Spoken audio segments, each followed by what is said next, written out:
We're live. We're Here. live. We're here. How's everyone doing? Good. Tired. Good. Day one of the NBA season. The NBA is back. It is back. Real balls back. Had to see some real teams play today, unlike what we witnessed yesterday. Besides the Thunder, they did their thing.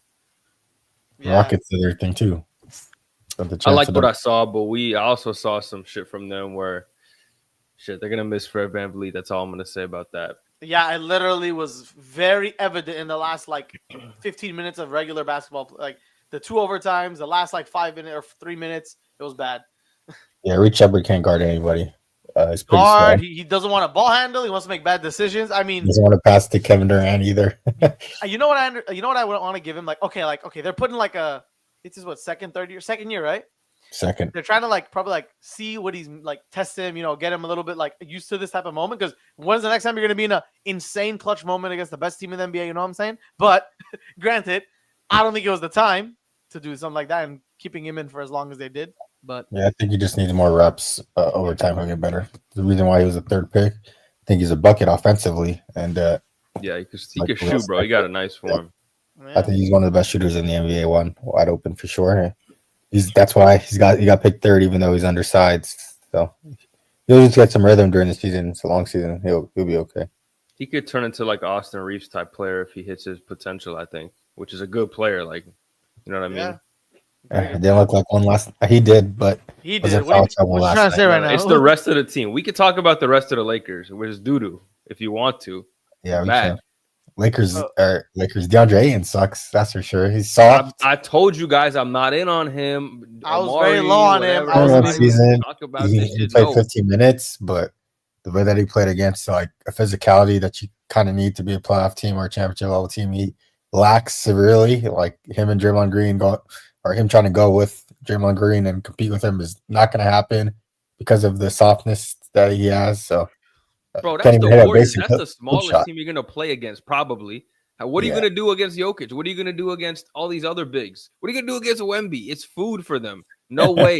He's talking about, I'm a different type of big. I love to catch the ball off the pop, bro. What do you mean you love to catch the ball off the pop? You're 7 feet tall. Get near the basket. He loves to shoot mid-range shots.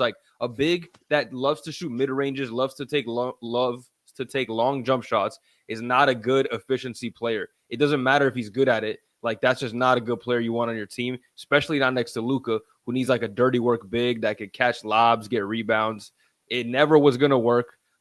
He is better theoretically than Jackson Hayes. One-on-one, yes, he'd beat Jackson Hayes, but Jackson Hayes fits us better because he doesn't ask for post touches, bro. We were literally trying to feed Ayton. Why is that our offense? That shouldn't be plays ran for him. That's the issue that I knew was going to happen the whole time. But, this was these guys are getting no offense at all. It was literally just Luka scoring.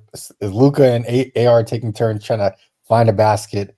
It's just ISO hoops. It's ISO hoops at this point. Because nobody else could do anything. Marcus Smart is a defensive guy. Rui only can hit open threes. That's his whole offensive game. Maybe he can hit some middies. Who else do we have? LaRavia. He's a good bench player. But if that's who you're relying on, we're cooked. It's over. Yeah, Lakers are going to miss Braun and pretty bad for this couple. Bro, the people that are not the people supporting them need to support more. They're not it just bothers me, dude. People don't want to play people don't want to try on defense. People don't, bro. What?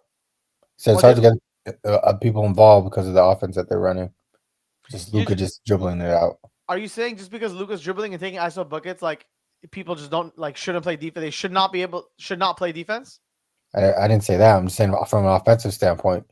No, I disagree. I just don't think the players on the team are good fits next to Luka because you've seen what he could do. We need shooters and guys who can also create buckets if it gets to them. You know what I mean? Rui can't create off the dribble. You know what I mean? He could create if you give him a wide open shot or a mid-range every once in a while. He could do that. Marcus Smart, he can only hit open shots. We have nobody that if Luka swings it to them, they're just cooked. If they try to dribble the ball, it's probably a turnover or a low possession bucket. We need players that can help him out. DeAndre Ayton, like I said, he's horrible for the team because he doesn't work and he's just bad. He's soft. He doesn't get rebounds. He gets out rebounded by Podziemski, boxed out Draymond, who's a good 4 inches shorter than him.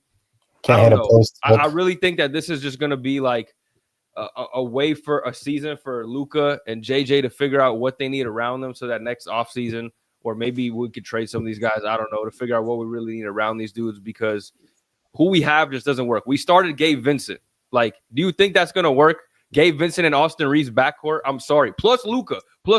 And look, respectfully, Luka was actually trying on defense. Like, I'm not saying he's all locked somebody down, but he looked like he was actually giving some effort yesterday. And like, it still wasn't good enough because the rest of the team sucks. And it's like one of the worst rosters around the league. Like, if you take Luka off our team, even if you have LeBron there, we're one of the worst teams in the league. Am I wrong? Old LeBron, Austin Reeves. I don't know. Yeah. Yeah, Jake LaRavia, like getting a good amount of minutes and being a contributor on your roster is not a good sign compared to other teams. What do we do about that, bro? This is going to be a season where the Lakers, again, like I said, you know, because of Luka and AR, and if LeBron comes back, when he comes back, that's going to be good enough to win games. But it's really looking forward to next year, because they're not winning anything this year with this roster. There's no way. Bron's money, the money tied up on Bron needs to like be spread around, bro. This is pissing me off. We can't even. No, that's not even that, bro. He's on a 1-year deal. It doesn't matter. He just needs to play. How many M's is he getting this year, Bez? How many M's is being like given to LeBron? That doesn't matter. It's a 1-year deal. I don't care about how many M's he's getting this year. He's worth the 1-year deal. He's just not worth it if he's not going to play. Like, that's it. Okay. Yeah, I gotta see what the team looks like with Bron, and then also how you guys do your first 10 games, just to have like an understanding of how bad Aiden is, or how good it is, or how good the Warriors are, to see like what type. I don't think you need to see more of Aiden, bro. I genuinely don't. We saw preseason. Listen, Hudson. 15 minutes. No, listen, Hudson. Listen. We saw preseason. People were clowning him preseason. Am I wrong? People were saying preseason. They're like, oh, it doesn't count this preseason. He does this game one. We're going to keep saying this until he keeps doing the same thing over and over again. Why did he get cut by Portland? Why did they eat a fucking $50 million cap hit for him? Because he's that bad. Respectfully, the thing is, he's not a bad player in a vacuum, but the type of big for the modern NBA, the type of big, especially next to Luka Doncic, maybe he fits better next to a different point guard. I don't know, but next to Luka Doncic, who needs somebody who can catch lobs. That's why they got Daniel Gafford and Derek Lively for him. He is the exact opposite of that. He needs someone that rebounds, that's good on the interior and stuff like that. Jackson Hayes is better than that. For all him, I'm saying is give him a chance, give him at least 10 games before you kill him, and that's a good enough sample size. No, I don't need no sample size. 34 minutes of play. Listen, I don't need a sample size. Respectfully. I don't need any more Aiton experience. I'm sorry. I was the one that said I'm 30% invested. That 30 just shot down to a 0. You don't even understand what. What if he comes back? What if he comes next game and drops like 25 and 10? I don't care what the numbers look like, bro, because he's not. On a win. He's going to be mid-range jump shots. I don't care if he scores 25 points. If he scores 25, I think we lost the game. I'm not even kidding you. If he has 25 points, I feel like he's taking the game away. That's because it's garbage time and he got to play. Like, that's what happened. Dude, I do not want him. Like, I don't want him changing the game flow from Luka and AR.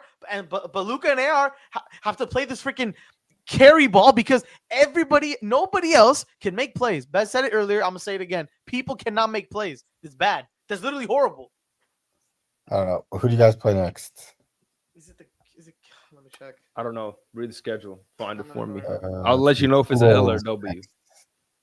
We have tomorrow. It's gonna be Timberwolves. L for sure. L for sure. Yeah. You think? So we'll see what happens. I mean, to be honest, let me be honest. That one could go either way, because it's a double big mismatch where it's like we got Aiden on the big, but they got Rudy Gobert, and Luka loves that matchup. Rudy Gobert gave you work though in the playoffs. Yeah, but now look, brother, that was Jackson Hayes. No, but listen now. Okay, now that we have now. Okay, but listen though. Now it's another body at least. Okay, Jackson doesn't have to play 30 minutes. You know what I'm saying? So now it's another body. We got Marcus Smart too. He gonna guard his ass. He can guard Rudy Gobert. I promise you he can. Try to injure he's the only person I liked what I've seen from the new addition. Well, actually, respect Jake LaRavia. He's all right, but he's just not good enough to move the needle. Marcus Smart.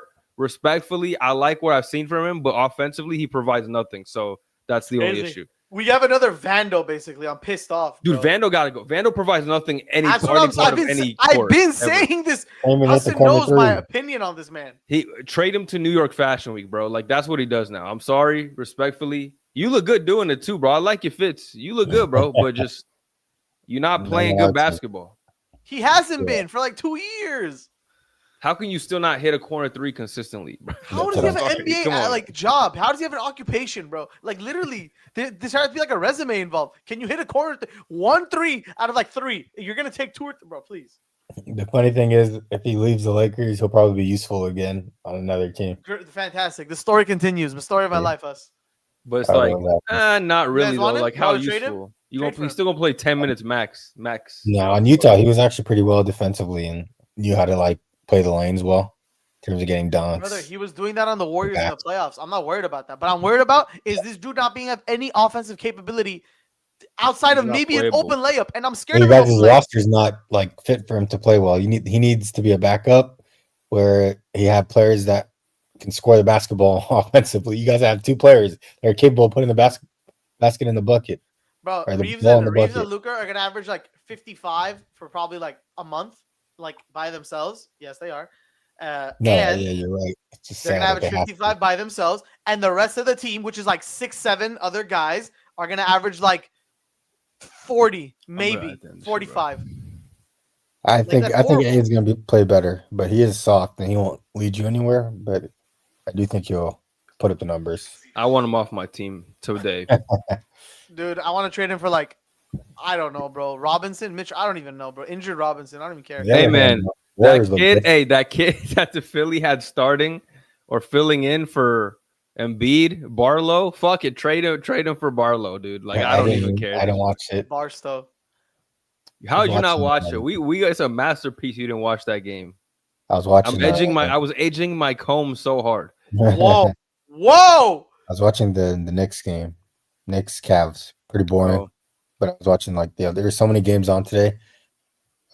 Watching. I don't like. I mean, Pelicans. Do you guys like when they do this though, Bez? So many games on at once. I don't like. Yeah, I understand it's like opening day.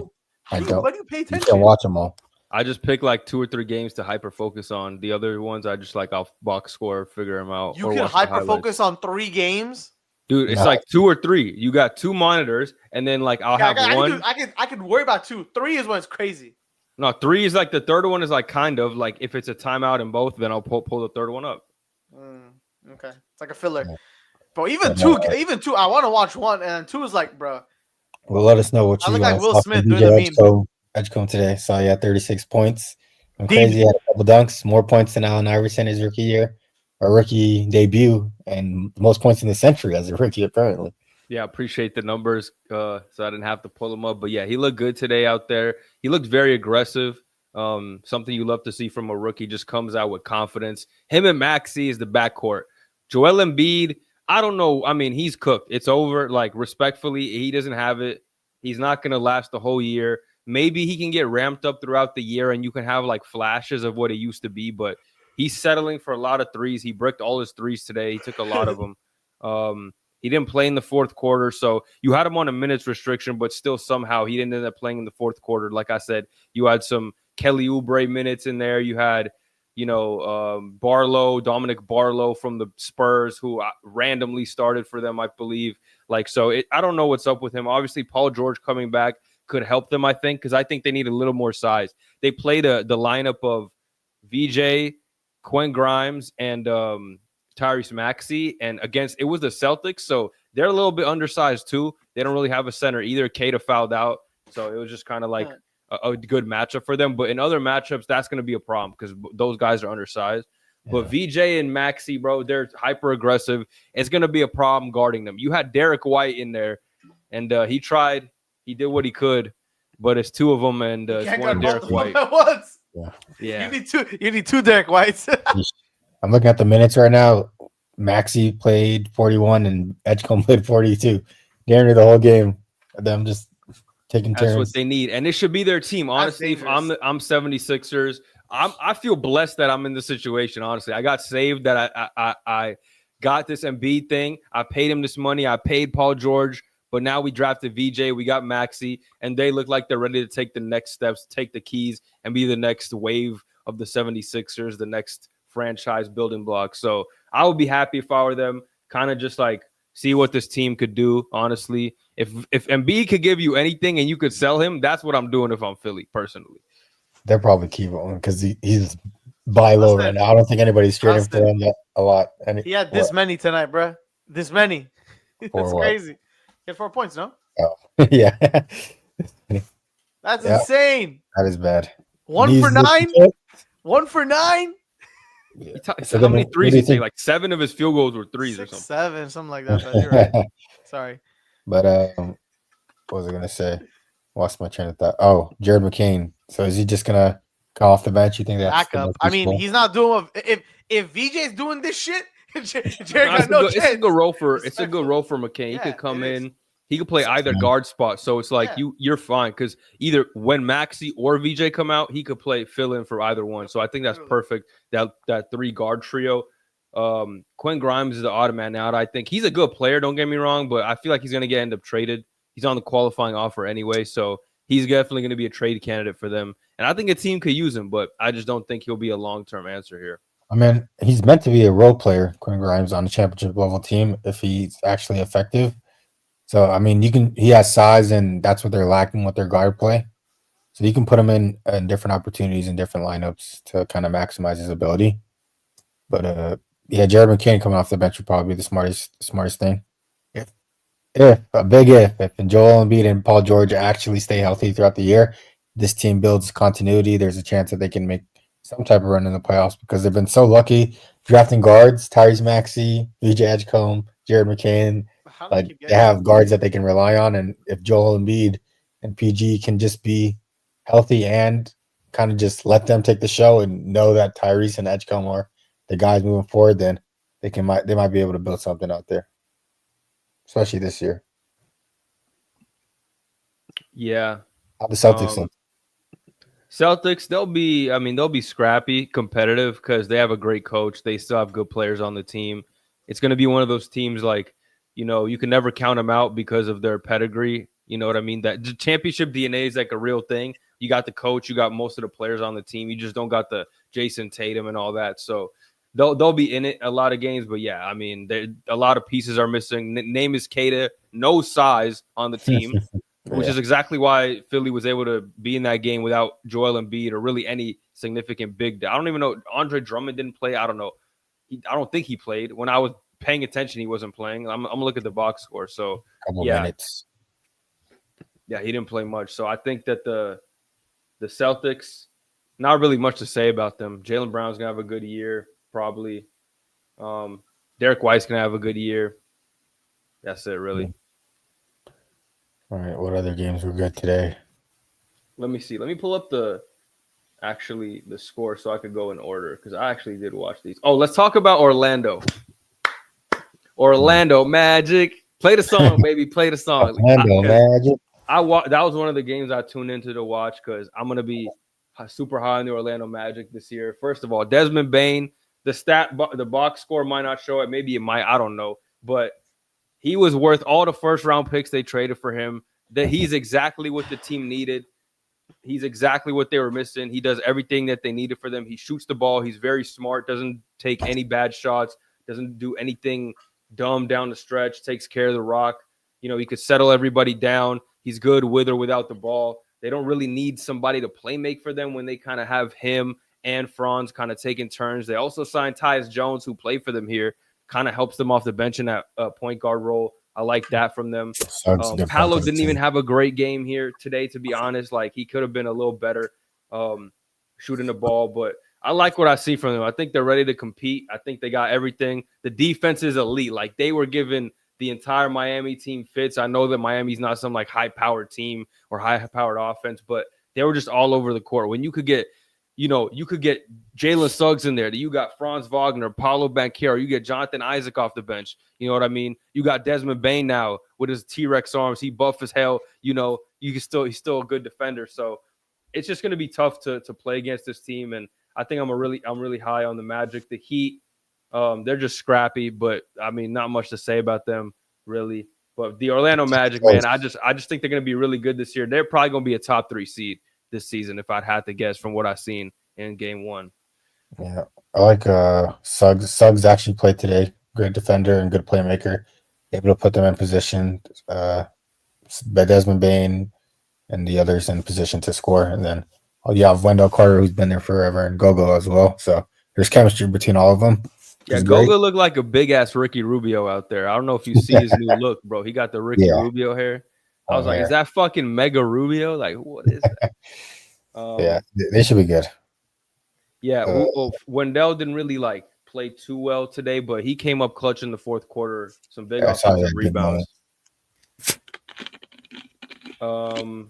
Khalil Ware didn't really have a great game. He came off the bench for the Heat. They decided to start Norma Powell and Nikola Jovic, which I don't know about that. I don't know. They should end up starting Ware at some point. I don't know if it was like an injury thing or what the case was, but maybe the fit is not good. But I don't know. Nikola Jovic doesn't inspire any confidence within me personally. Davion Mitchell, I think he had a great game today. He's an exact Heat type of player for the Heat culture, like just a scrappy defensive point guard, really smart with the ball, doesn't like need touches, doesn't, he can hit some threes, make some shots. So he's a great fit for them. Norma Powell with them is pretty good. So, but yeah, they're going to need Tyler Hero back. And I don't know if Nikola Jovic starting is a good idea, but yeah, probably just testing it out, seeing what lineup works best from the information that they have so far.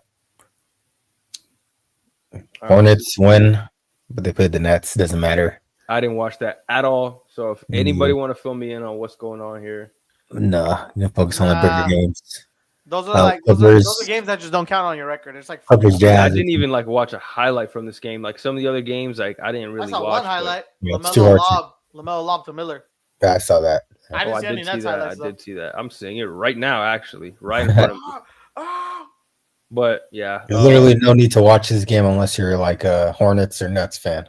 Honestly. No. Hear me out. It's either Hornets fan or MPJ fan because that's really he took 15 shots in this game.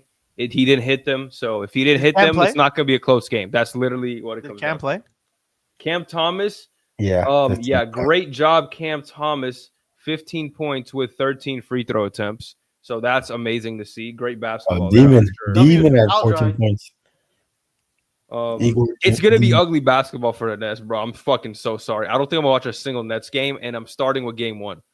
Really honest truth, though. Yeah. No need to care about a game like that. Clippers Jazz. What is the best case scenario for the Nets is like MPJ hot. I will tune into the highlights. I don't even need to watch it live. Like, only if they're going up against your team. I don't even know if I'm gonna watch that, bro. Like, y'all better win that shit. Clippers Jazz. That's a big game today. What was that screenshot I saw earlier? I think I was busy. I couldn't see it. But what happened there?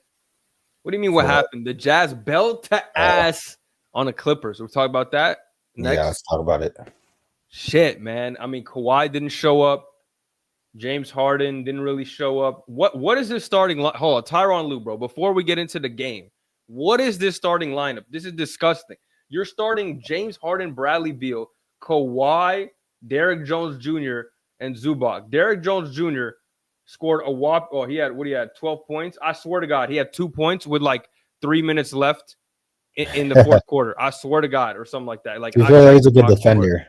He is, but it was not working. Clearly, they got their ass beat. So he was padding stats out there or something when it didn't matter.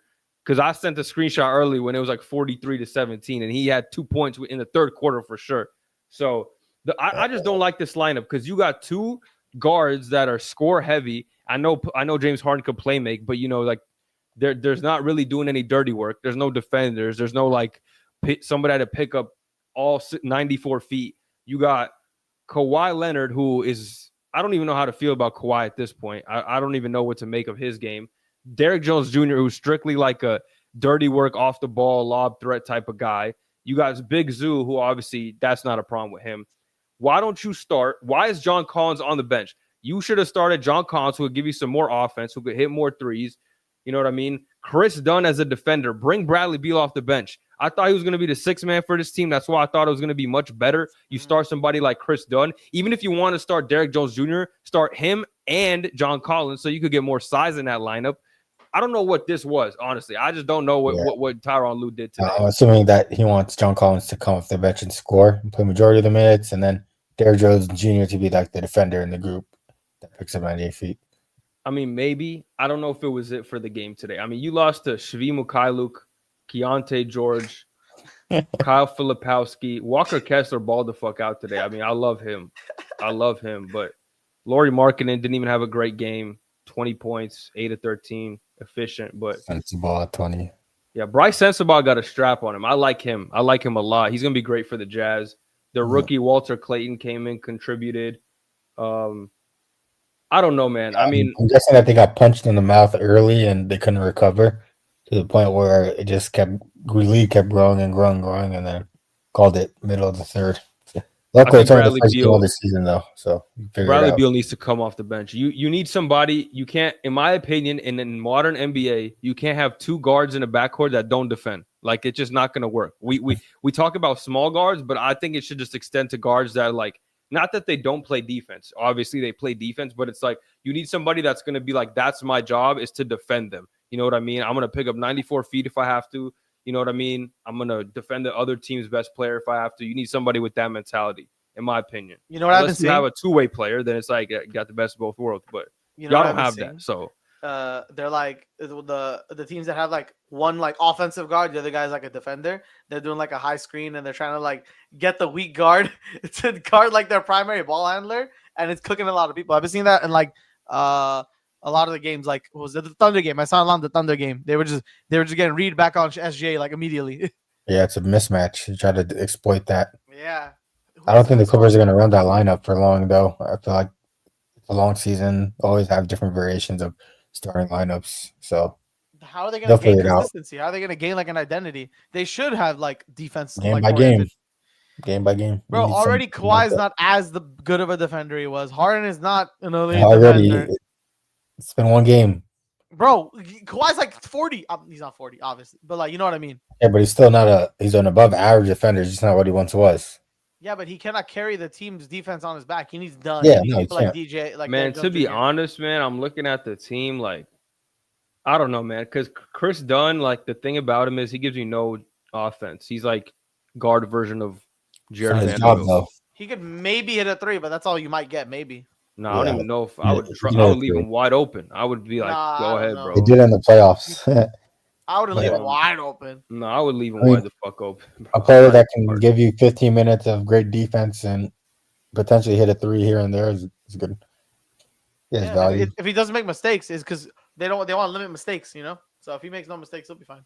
I mean, dude, for them last season. John Collins, without a doubt, needs to start. I'll say that right now. I agree.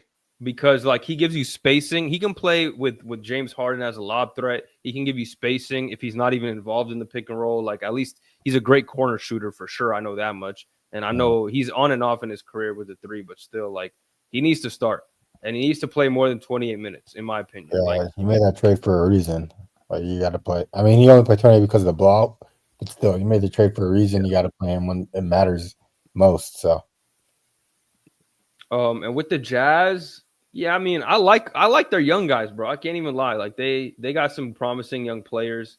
Hey, my boy Keontae George, man. I mean, the three ball was a phone, but he looked good today. He looked good today. That's all I'm gonna say. Even though I'm not fully on that bandwagon, still I got love for my boy. Will not be better than Jalen Green. At least we know that. Yep. He won't be. I don't know. We got to see what did Jalen Green do today? Did he even play? Yeah, he was hurt. Yeah, he didn't play today. Exactly. Okay, but Keontae George hasn't even reached the peak of what Jalen Green has done in the NBA. So, what peak is that? 20 points. Average over 20 points and 50 points or 40, whatever he had in the playoffs. Booker at 31 today. Booker at 31. He's not gonna have 30 points with Jalen Green back. Jalen Green's taking like 20 shots. Yeah, I mean, to be fair, Dylan Brooks took like 26 shots today. Yeah, dude. No, let me see. He took 24 or something like that. Book took 19. Did he ball out? No, Dylan Brooks. Dylan Brooks took the shots. Hey, they did win. Yeah, they were down 28 and came back. Yeah, the Kings, their booty. What is this, bro? Are y'all serious in Sacramento? What's the lineup? Tell me the starting lineup. I don't know. Was Ellis starting? Why did they start the rookie? No, he wasn't. They started 4 guards technically, and Drew Eubanks, DeMar DeRozan, Dennis Schroeder, Zach LaVine, Nick Clifford, and Drew Eubanks. Did Ellis get any minutes? Are you on the box score? Yeah, he did. A lot. Keon Ellis, Malik Monk. Russell Westbrook. This team is nasty, bro. But imagine when Sabonis comes back. I mean, they need his ass badly. Bro, what is he gonna do? He's not gonna. What do you mean? He's gonna carry them. Rebounder. He's a good player, rebounder. I get that, but dude, Hudson, that team is too far gone. I'm sorry. No, he's gonna carry them. They need him bad, bro. They need him bad. They're all guards. They need him, but like, what's he gonna carry? The whole garbage can like, it's of not a gonna, team. It's like what's an analogy? It's like trying to pick up like water from an ocean with like like what's it, like a shovel instead of like a cup. You know, like you're not going anywhere. Still have the same problem. No, but Sabonis is like a bucket though, because he's really good at like setting screens and dribble handoffs. I know off ball dribble handoffs. I know it's bad. So, I'm familiar. Definitely he would have won them the game tonight. That's for sure. Maybe. But Dennis Schroeder is solid. Always is above average, but nobody wants to keep him. This is a role in the NBA. Rosen, role forever. Always mid-range guy. He's a Levine scorer. Team makeup is bad, but you have good individual players to at least to keep you in the game. So they'll be entertaining to watch if you just want to see people get baskets or buckets. Why did Westbrook go like 2 for 8, bro? God damn it. Now the big game tonight though was definitely Mavs versus Spurs. Victor Wembanyama came out, dropped 40. Yeah. Put the world on notice. Might be the second best player or the best player in the NBA. Could win MVP this year. Hold on, bro. Jokic ain't even played yet, bro. Relax. I might have to jump the gun from what I've seen from. Nah, man, relax, bro. You gonna respect the boy. Cooper Flex, welcome to the league moment was against Prime Wemby. Crazy. But Victor Wembanyama probably single-handedly produced the greatest highlight of basketball that I've ever seen in my life. All right, the glazing is nuts. I will never deglaze this clip. This clip is insane. He blocked the ball with his wrist, came down, did a little sham god, was playing around with his food before he did the cross, step back, and one. Bro, man, that his move bag was is different so tight. At 7 foot. Suave, he's smooth as hell, and it might be Wem MVP.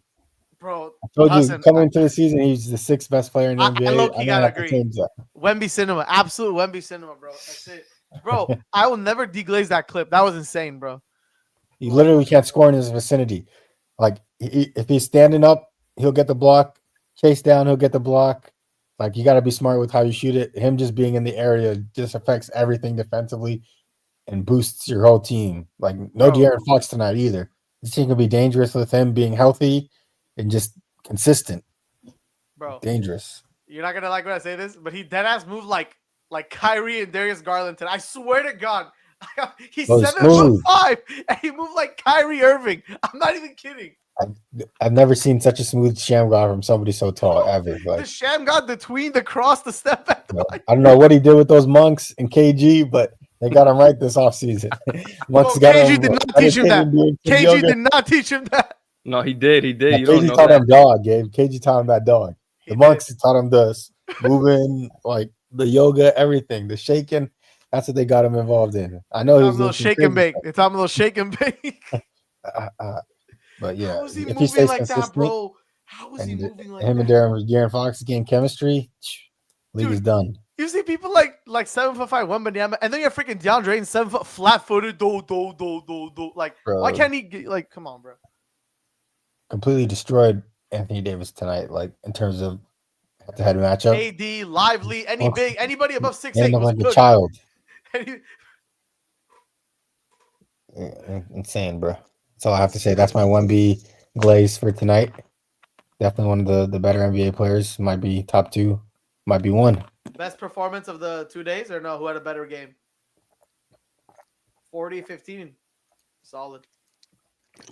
Your boy Edwards had 40 today, but it's against the Blazers, so yeah, they barely won.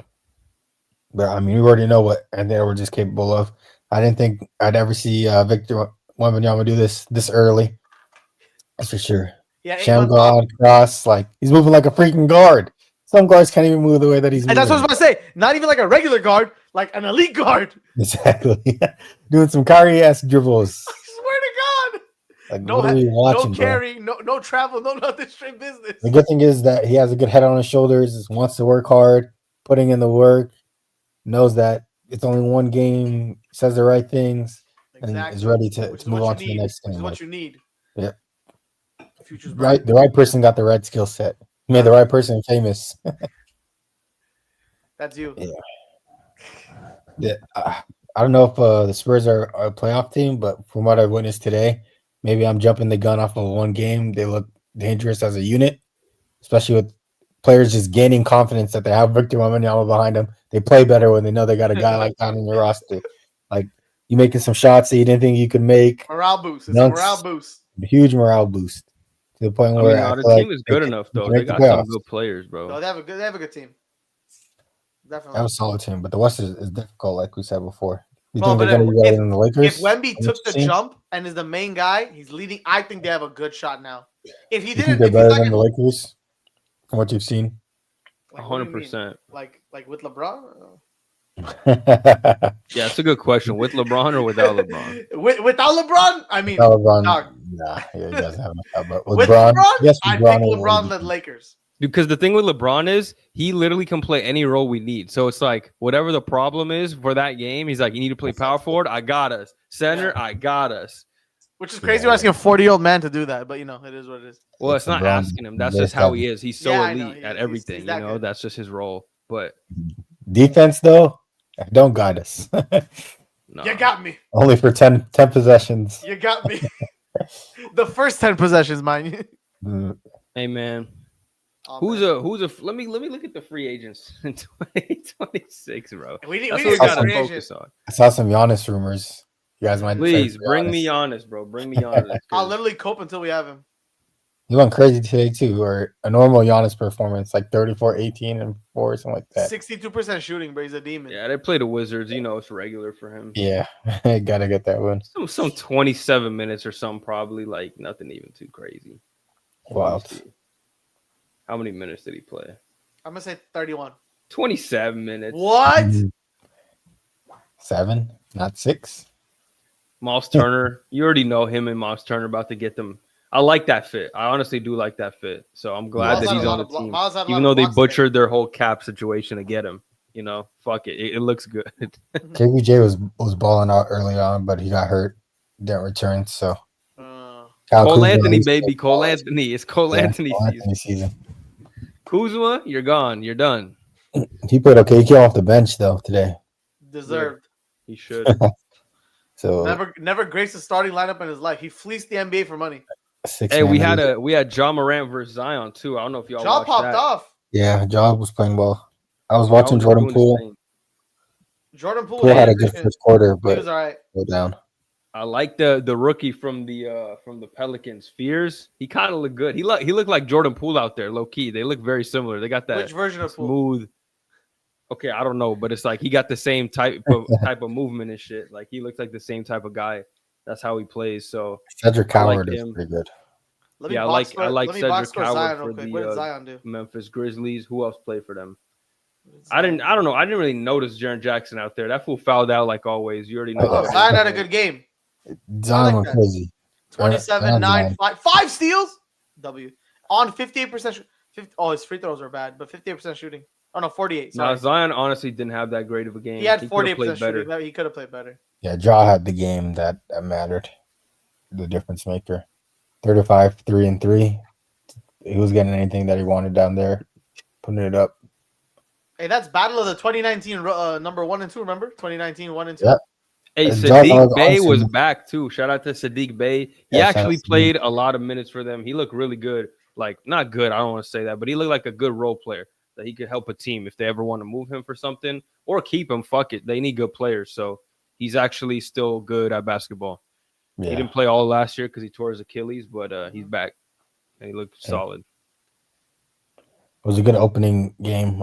Who hasn't played yet? Pacers and Nuggets are the only two teams that haven't played, but everybody else has played. Nuggets, I'm ready to like crowd. The Nuggets are gonna have a good season. I can already feel it. They're gonna lose tomorrow to the Warriors. Pistons Bulls, bro. We gotta talk about Pistons Bulls too. Vucevic went crazy. I saw that, but I didn't watch the game. I did because I gotta tap into my guys. Who did well? Kobe White didn't play in this game. Buzelis, he looked like he took a step. He got to be a little more aggressive. I like what I see from him. He could do more, but obviously it's still early, so that's why I don't really want to say anything. But he looks improved. He could shoot the ball, which is good for a guy his size. Josh Giddey, he looked he looked solid. Can't complain. Double. They almost blew the lead though. They had a big lead in this one. They were up like 20 points.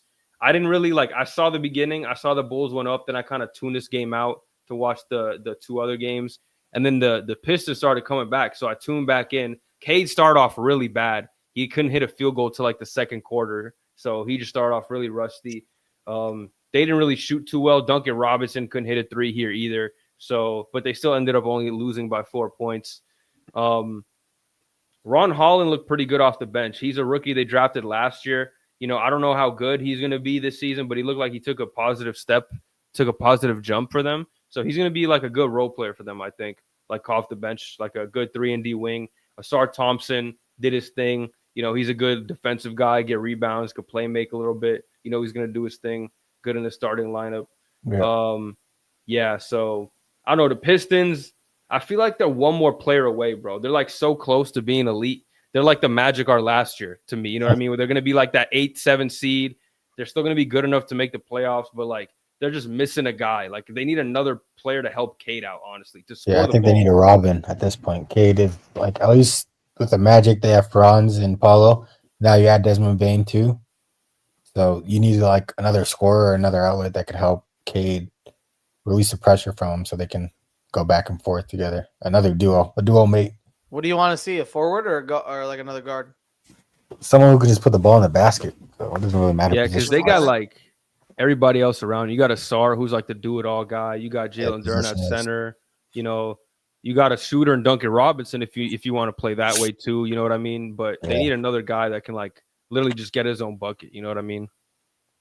Jaylen Brown. Just let him play. Hey, who's up? Lauri Markkanen? I don't know. Who's up for trade? Yeah, I like Lauri there, honestly. That would be kind of cold. It wouldn't be bad enough. Jaylen Brown would be a good fit, but obviously he's not leaving Boston. Yeah. Levine, maybe. Levine was in trade talk. Yeah. If you get him for the cheap, low key. Dropped dirty today, too.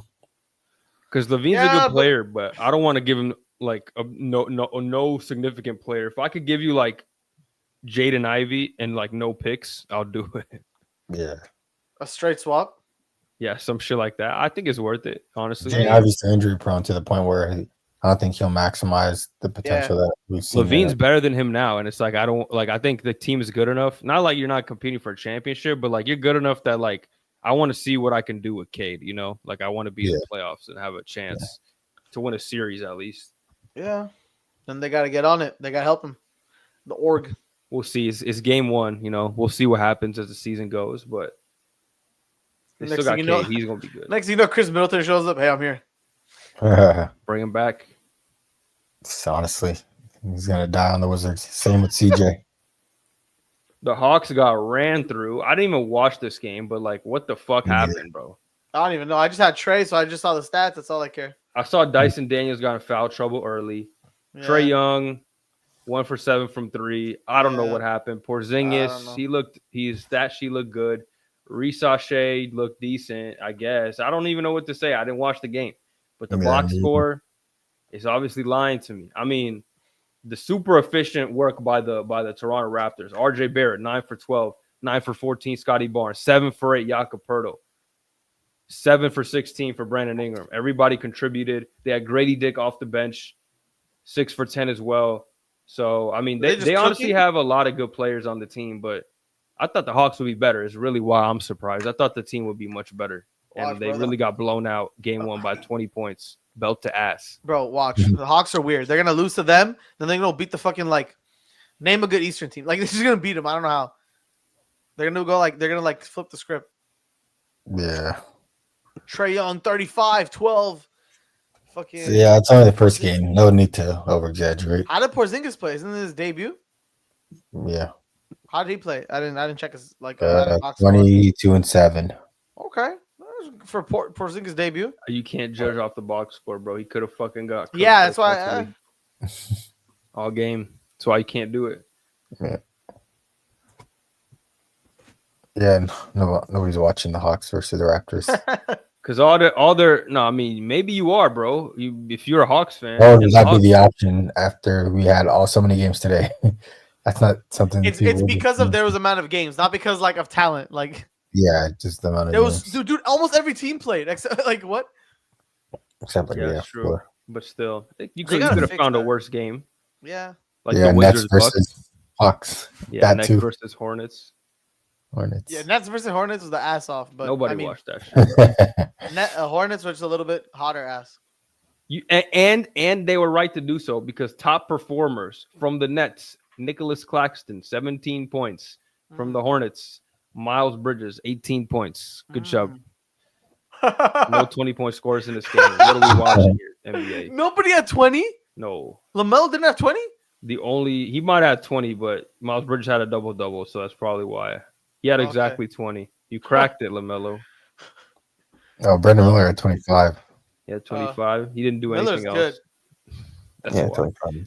0 rebounds, 0. Miller's getting better every year, huh? Just a little bit. Yeah, he missed a lot of time last season. I forgot 136. They hurt in Charlotte, so we'll see. We'll see what happens with that team. I forgot about that though. Yeah, good opening day or 2 opening days. Standings. It's pretty much it for the opening night, like talks, right? Yeah. We could talk a little bit. We can go into standings. You could intro us in, Hassan. All right, my tired self. All right, since the teams have only played one game, we can still do our Western and Eastern Conference standings. And right now, we're gonna introduce our Western Conference standings since we're all our Western teams, bottom to top. Shall I start? You can go first. All right. At number 15 this year, I have the Utah Jazz. Do you think they're going to be the worst team in the West? Even though did you see what they just did today? Come on now. Yeah. They won tonight. I know the team didn't expect to win, but they did. I might be the only one that they get this season. No, I'm just kidding. Imagine. 1-81. But yeah, I feel like the team's still rebuilding. Lauri Markkanen's been on the trade block for years now. You have a center that you can be your like centerpiece. Ace Bailey's going to come along. Sensabaugh is a good player, another young player that they have. So you want to trade your older assets to build younger guys and create a core. I feel like taking's the best response for them. So I feel like they'll be the worst team this year in the West. All right, since we get to cheat basically and see the first game of the year, I'm gonna say that dead last in the West is gonna be the Sacramento Kings. I think partially I'm saying this because I just don't see a way where they keep all these guys on the team by the end of the year. So I definitely think a guy like LaVine, DeRozan has to go. I don't know why they would keep him. I mean, I guess they would, but I feel like even if it gets to a point, they're going to be so bad that they're going to sit games out. They're going to like rest, do all that type of stuff. So I'm going to go on a wild card. I'm going to say Sacramento just because I think the vibes are bad. They have a collection of weird talent, and I don't know, especially with the way the Jazz look today. I know they're still not going to be good at the end of the day, but I just have more faith in them caring more and putting in more effort and getting better as the season goes along, as opposed to the Kings, who are going to get worse, in my opinion. Yeah. So that's why I'm going to go with the Kings as my last seed in the West. It's like they have enough base talent to win more games than some of these other guys that are just like straight up young or trash. We'll see. Yeah, we shall see. I have the Jazz at 15 too. I think they're going to be the worst. Pretty. But the bottom, I want to get, man, yeah, I have the Jazz at the bottom. I want to get close to like the top, like 10. Right. You can say your next one then. Okay. My number 11 will actually be the Sacramento Kings. 11. I am, whoa. 14, brother. That's actually, number 14, I have the Sacramento Kings. I think the Kings roster sucks, in my opinion. And if they do end up staying all together, I think they're just going to be the second worst team in the West. I mean, there's only one ball and so many ball-dominant players. It is not going to be good for them. All right, who do you got, Bez? Let's go. I got the Jazz at 14. They can only go so much higher. More respect. Yeah. I'm not putting them last just because I think they're going to care and try harder.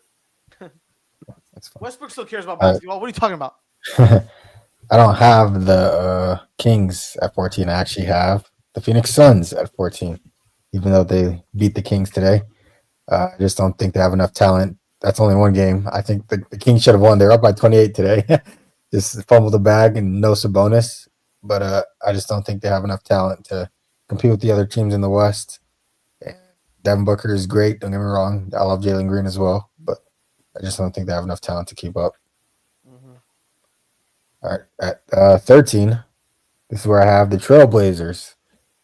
I still have the Kings alive. I think the Trailblazers are just, I don't know, they get better every year, but the West also gets better every year, it seems like. And I think that they're just going to continue riding where they've been unless players like Scoot take a jump, Shaden Sharp take a jump.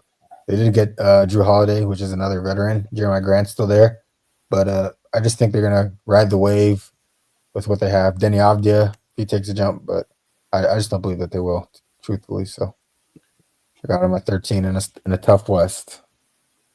I also have them at my 13. They got a lot of good young talented players too. Shaden Sharp, Scoot if he takes a jump as well. So I mean, they have promise. They're not gonna beat the more experienced teams because Drew Holiday and Jeremy Grant as your veterans is like, yeah, I'm saying, but they're still gonna be good. They're still good young. Avdia is cooking up, you know what I'm saying?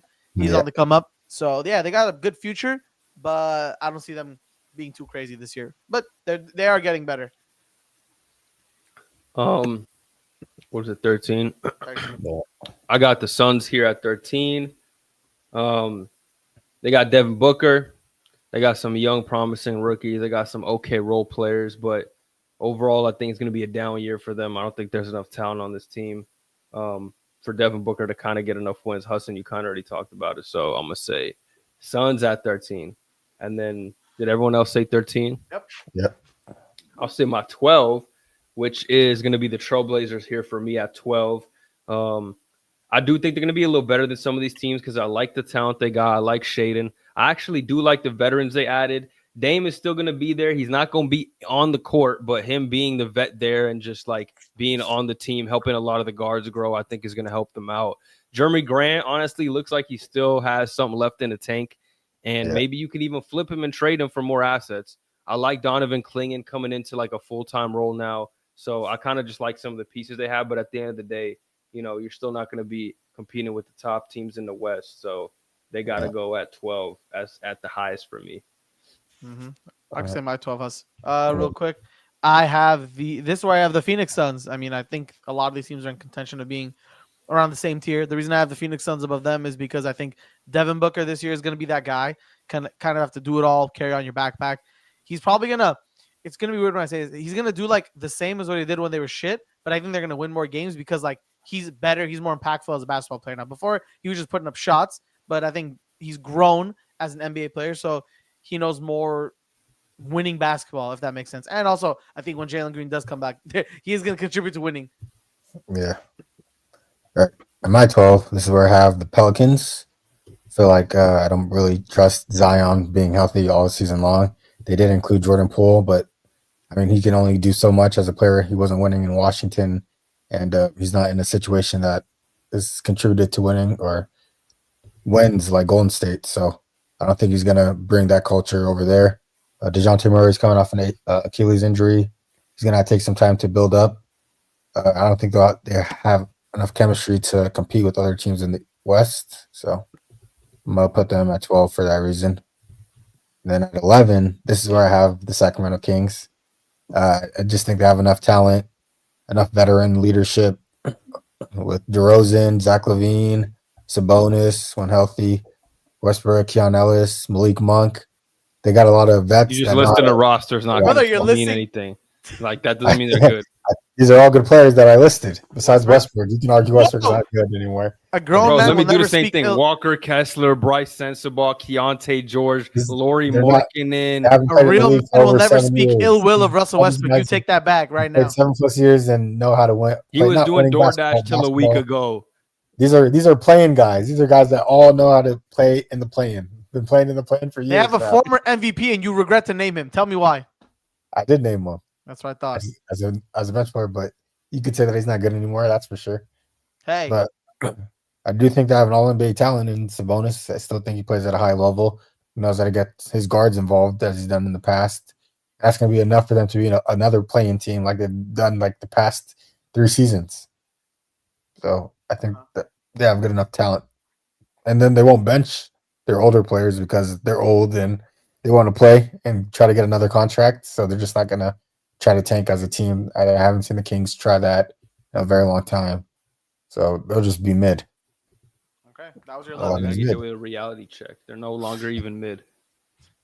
I can say my 11 real quick. I have the. This is where I have the. Pelicans. This is where I have the Pelicans for my number 11. I think this year is going to be a good year of Zion, looking healthier. I mean, am I falling for the bait? Maybe. Jordan Poole's on the team now on the roster. DeJounte's not coming back until like maybe February. Is that the timetable? Or after?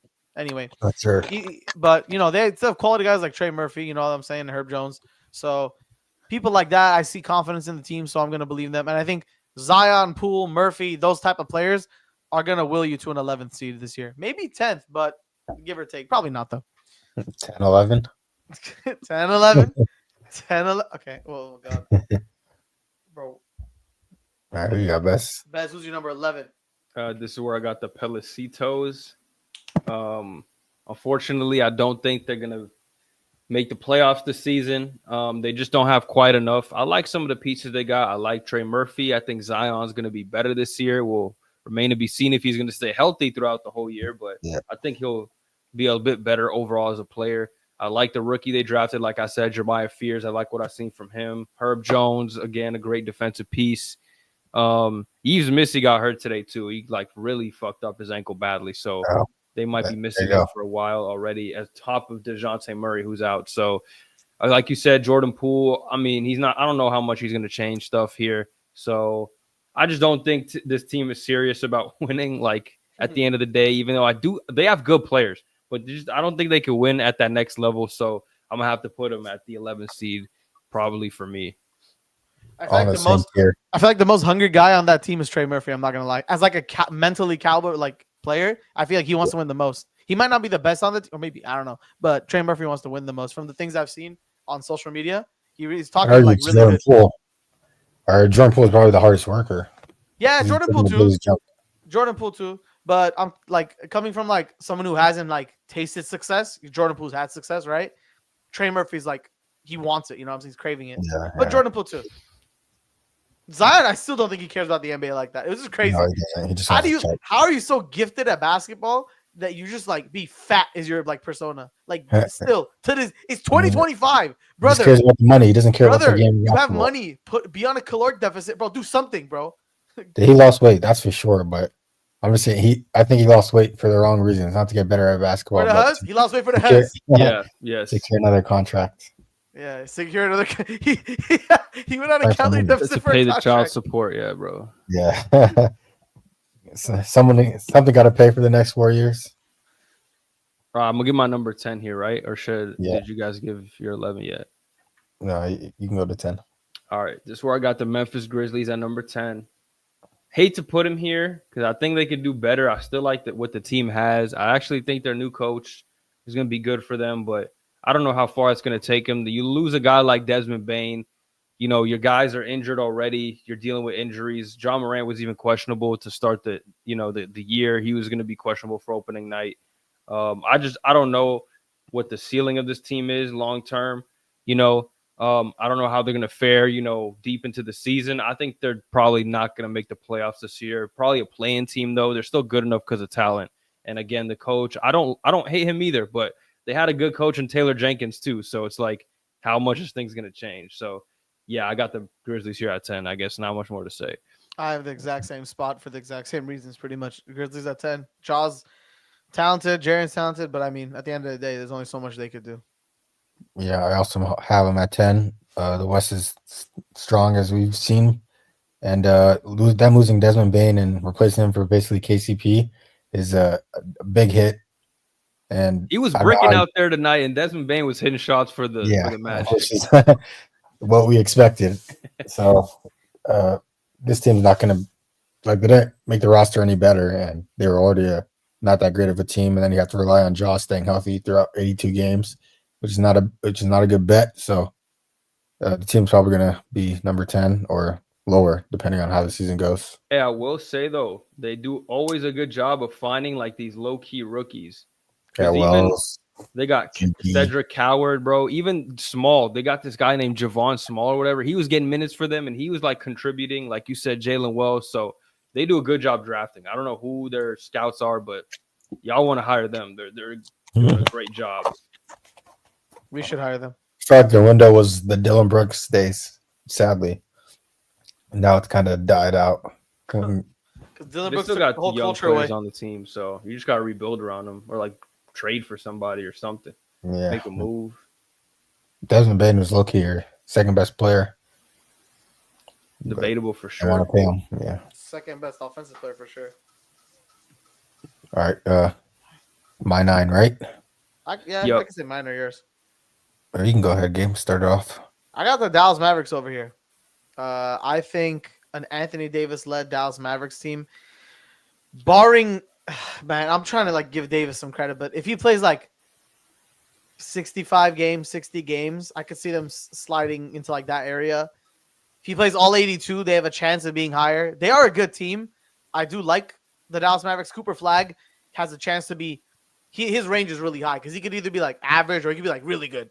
Because Kyrie's not playing, so he's playing point guard. You know what I'm saying? So he has a lot of opportunity. He could make or break that. So, and I have high hopes for Cooper Flag so far, but I don't know if I have to find like a middle ground. I would confidently put them at the 9th seed. They could be in the playoffs for sure in the play-in 100% because they're that good. Anthony Davis is that good. So yeah, I'll put actually agree with you, Gabe. I have the Mavericks at the 9th seed. I feel like them not having Kyrie for a large part of the season. Them having too many unks like Klay Thompson, D'Lo, we already know about him. Oh god, not a true point guard that could actually facilitate for the team. Yes, you're starting Cooper Flag at the point guard, but you need him to develop and kind of get used to the NBA level and see where it's at. So it's going to take some time for them to develop. So it's a team in building that will probably catch their stride later in the season rather than the beginning, and that's going to hurt them in this conference. So they'll probably end up 9th seed with a chance to make the playoffs at the end of the year. And I don't like how they're being labeled as like a midseason merchant because let's say Kyrie comes back, Cooper Flag's gonna shift his role, right? I mean, he can still be a ball handler, but Kyrie's gonna run point. You know what I'm saying? Yeah, and Cooper Flag would just be more comfortable playing in the NBA, so he'll be able to adjust when he needs to see fit. Gonna be more like we said with Braun, just playing what you need. Cooper Flag equals Braun. I'm just saying a lower level of what you need. There's a reason why he's the first overall pick.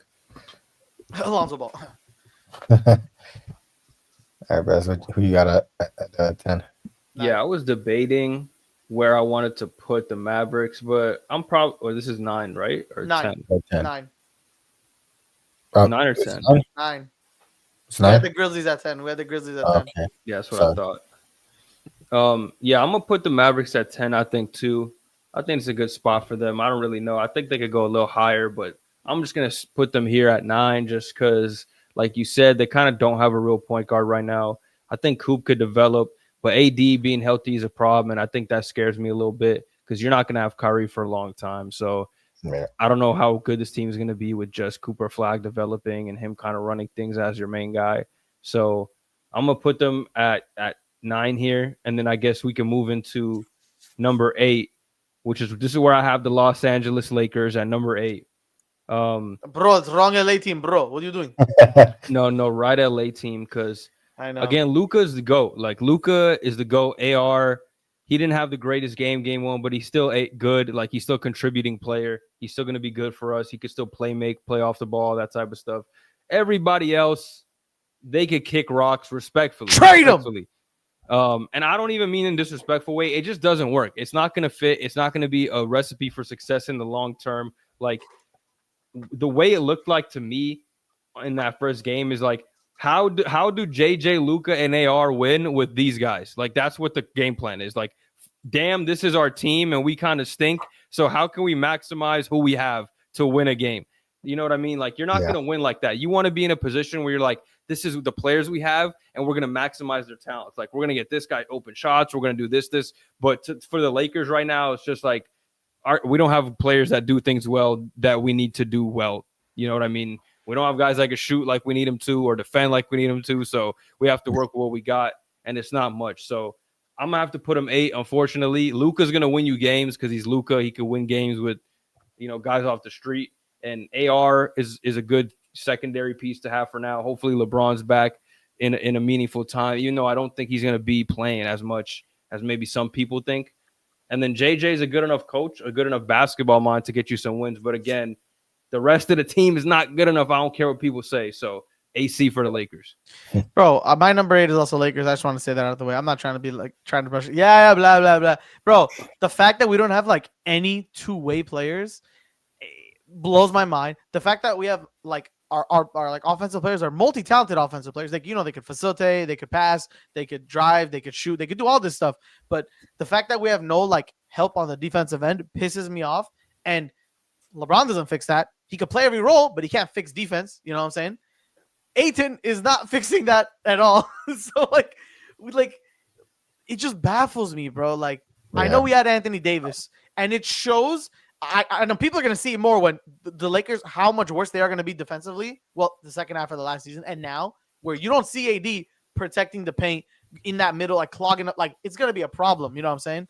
But yeah. I have the Lakers at 8, bro. I wish it was the Clippers, but. Yep, I agree with you guys. Got the Lakers at 8. Best said it perfectly.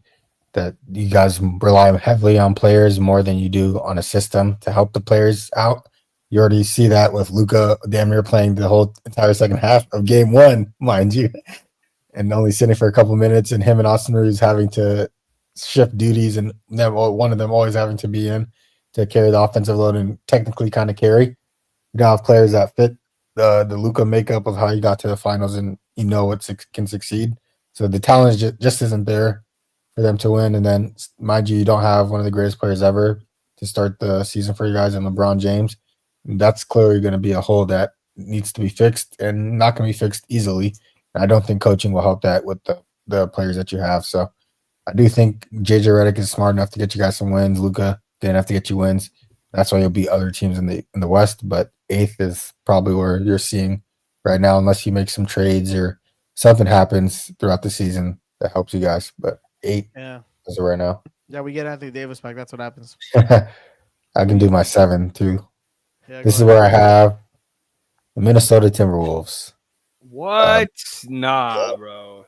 I actually have them in the exact same spot too. But continue. I think the team hasn't necessarily changed. They were what seed last year? The 6th seed. I just think other teams above them got better, and we're kind of like put them in. They'll kind of be in the same area. This can change, but I do think they'll be around the same area of 7 to like 4. But I just think they're the worst of the bunch. So, I agree. I think the 7 through the 4 teams that I have in my mind are the same like tier, but then the top. But I can also say I agree. I have them in my 7th seed as well. The Minnesota Timberwolves. All right. For my number 7, then I got the LA Clippers here.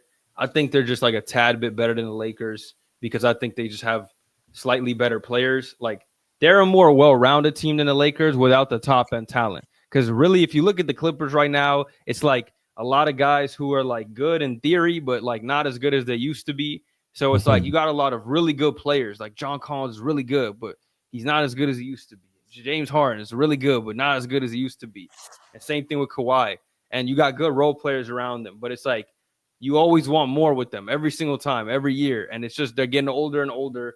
And I don't think that game 1 is a very good like precedent to what's going to happen. So I'm still going to give them the respect. They're still a playoff team. They still got good players. They're going to get it figured out because it's full of vets. And they're just no way they're just going to fall off completely, barring injuries, obviously. So I'm going to put them 7, but I don't have very much confidence for the team as a whole. And so I'm going to say they're going to still be in that like 6-7 range.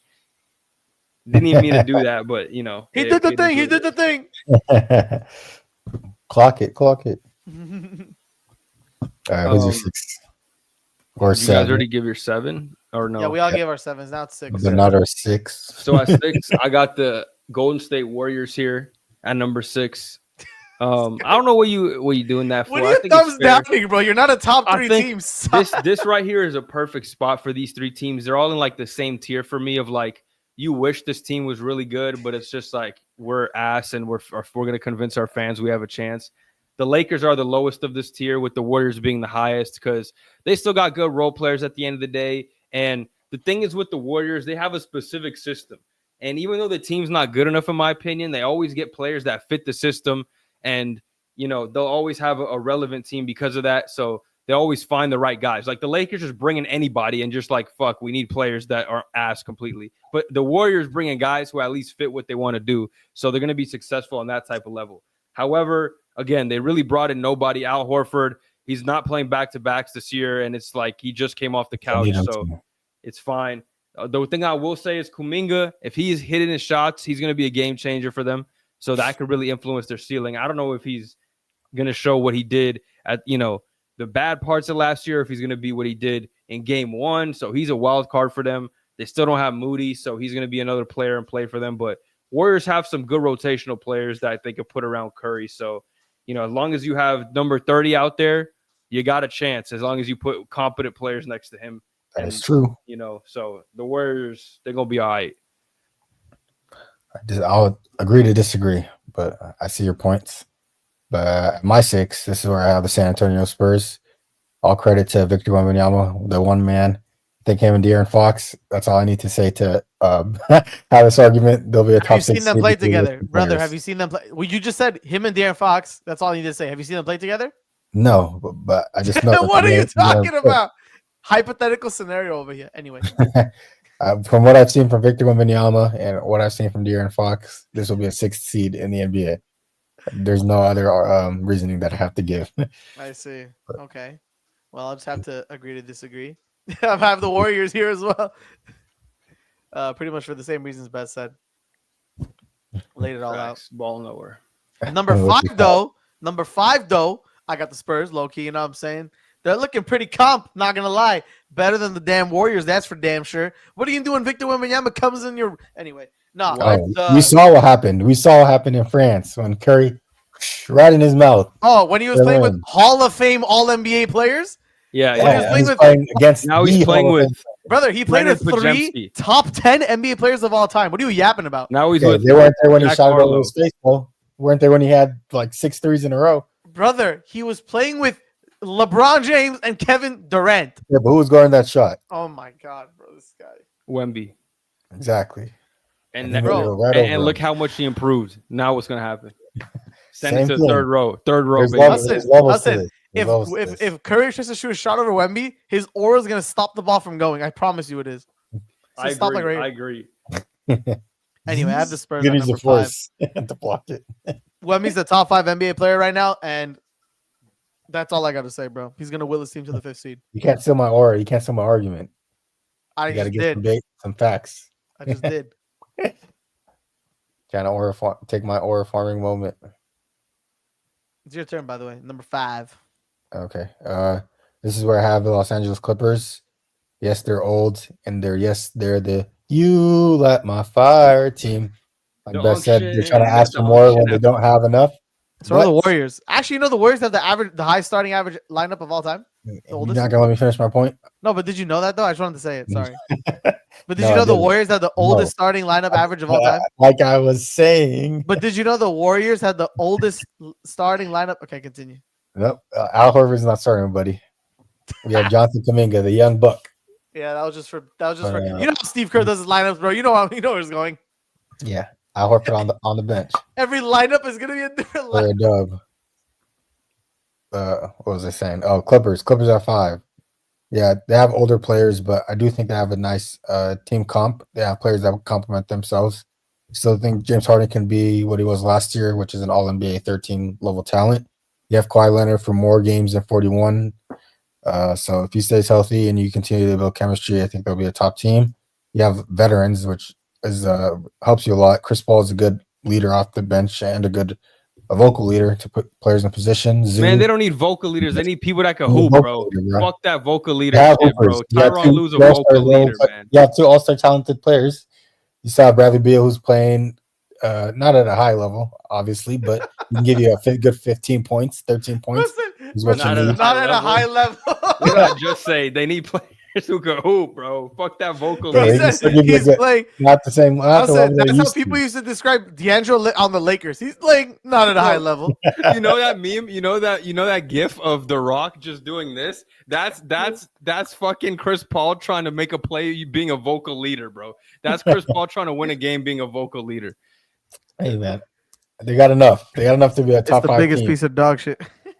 They have defenders, they have shooters, they have playmakers, they have leaders, everything in a recipe for a team. But not in one player. All spread through the team. Yeah. And you have the coach too. The coach who does stupid lineups. Hey, man, the coach of game 1 said, I was bullshitting. He said, I'm sorry. Coach said, fuck it. Let's try this out. He said, he rolled dice. I swear he rolled dice. They had a legit chance to go on a run and push the game. They were down by like 30 against the Jazz. It's game 1. Bro, I can't even say that. You know how I know the Lakers lost. 15 right. I know, anybody you know what's can go crazy? down. I know the Lakers got lost. one of their 12 wins against the Bro, I know how the Lakers lost, but going down to 40 against the Jazz should be the 16th seed. Hudson, I'm not even gonna lie. Send them to the East. For one Send game, them to the East. Bro, it's the Jazz. Okay, and the Jazz could. They belong in the G League. The relegation. They belong in relegation, bro, my they friend. trained all summer for this. From the Jazz, bro. They prepared all summer for that. Bro, you guys, the Clippers belong in the G League. They had that whole media day with all them games and got stuff. The same record as your team. You are 0-1. Just one game of the season. They'll be all right. We lost to the supposed top 3 seeded Warriors that you have here. So yeah, that you literally wanked the Warriors. It shouldn't be an embarrassing. I don't know how you wanked the Warriors to 3rd seed, bro. I swear to God. More 5. They could be 4. Dude, I know where you have them. Stop capping. What number is this? 5. Oh, okay, I miscounted. I got the Spurs in number 5, bro. The Spurs, they got Wemby, the alien demon freak baby who's gonna block every shot. Probably score 40 a game. He might get a quadruple double, maybe multiple this year. You get De'Aaron Fox back. I like the players on this team too. I think Devin Vassell is a good compliment to have there. I do like Stephon Castle as a big guard as well. You know, you got the Spurs who got some good vets on the team. So I like how this team's looking. And Wemby might just be one of those guys that's going to be like, hey, we're a playoff team minimum when he's on the team and healthy. So he might have taken that next step. So I'm gonna have him take that jump this year. So they're gonna be the 5 seed. Has everyone else given their 5 seed or? I think we did. No. But I might have messed up. I'm just thinking. Do you think is it possible for Wemby to win Most Improved this year? I don't think so. It's not. He can't win that award. They gotta stop bullshitting that. Like, and just win MVP, bro. Just win MVP. Hudson, he was averaging 24 and like 11. He's not gonna even if he gets like. What if he 30, averages like? He would just win MVP, bro. He would just win MVP. Like, he just wins MVP. You don't get MIP at that point.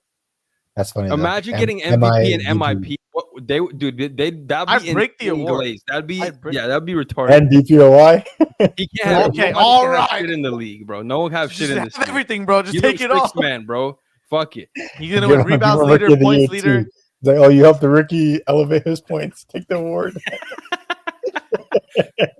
Wemby's gonna get he's gonna average it. Nah, never mind. Oh, man, that'd be hilarious. But yeah, I mean, he could win MVP, but that would just be his next most valuable improved player. Yeah, and you forgot defensive. Most valuable make a Wemby award. Player of the year. The WMVP, WMVP. OY, WMVP OY. Yeah, WMVP. Wemby player of the year. Nah, the Glaze is crazy, but he is good though. He's great. He's actually insane. I could see them being at 5 just off of what he provides, and then they also have a solid lineup. Bench, rookie of the year. Castle's probably going to take another step forward too. Like he's no scrub. Vassell's always been good. Keldon Johnson, you got the guys. Sohan, Bryant. See, those guys, Hassan, the guys you just mentioned, they can go create buckets. The Lakers have none of those guys. Yeah, they don't. Dylan Harper, second pick in the draft. Like you got players, you know. For sure. Who's your 4? Okay, I got Minnesota Timberwolves at number 4. Oh, still got a good team. They got a great team around Anthony Edwards and them. I think the young guys they got on the team are going to take a step. They did lose Nickeil Alexander-Walker, but they had guys that could come in and fill in for them. You had what's his name? Terrence Shannon come in today and play a lot of minutes for them, which I expected. He's going to be really good for the Minnesota Timberwolves. Let me see. Did Rob Dillingham do anything today, or is he still irrelevant? But anyway, DiVincenzo started for them at point guard. Like I said, they got him. They got Julius Randle, still a good player. Anthony Edwards looks as good as he ever has. He dropped 40 today. So I think they got a great team, a good coach, good role players. The young guys they got that they've been developing slowly. Even a guy like Jalen Clark is going to see more minutes this year and contribute at some type of level. So I do like their team, and I think they're going to be good this year, top 4 seed probably. Yep. I could see it. I also could see other teams just being better and them dropping to 7, but it's going to be a closer race throughout.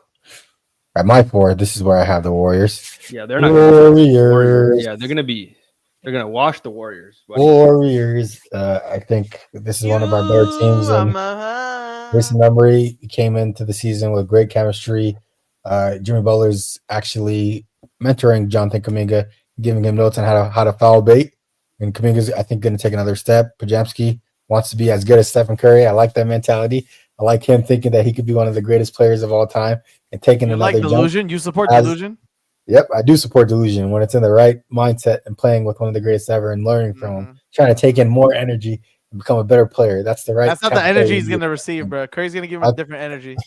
I like the players that we have. I like the rotations that we have. Buddy Hield dropping threes on Marcus Smart, getting him the D. And Marcus D. Smart. What was that? Where did that line even come from? Your party. I'm just giving him the. I beg your I do like our rotation though. I beg your party.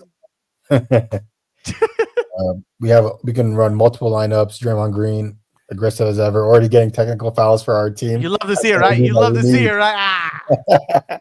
We need that dog. Need that heart. He's literally saying Draymond Green getting technicals is a W. By the way, that's crazy. It is. It's good energy for the team to start off. He's just trying to get ejected again.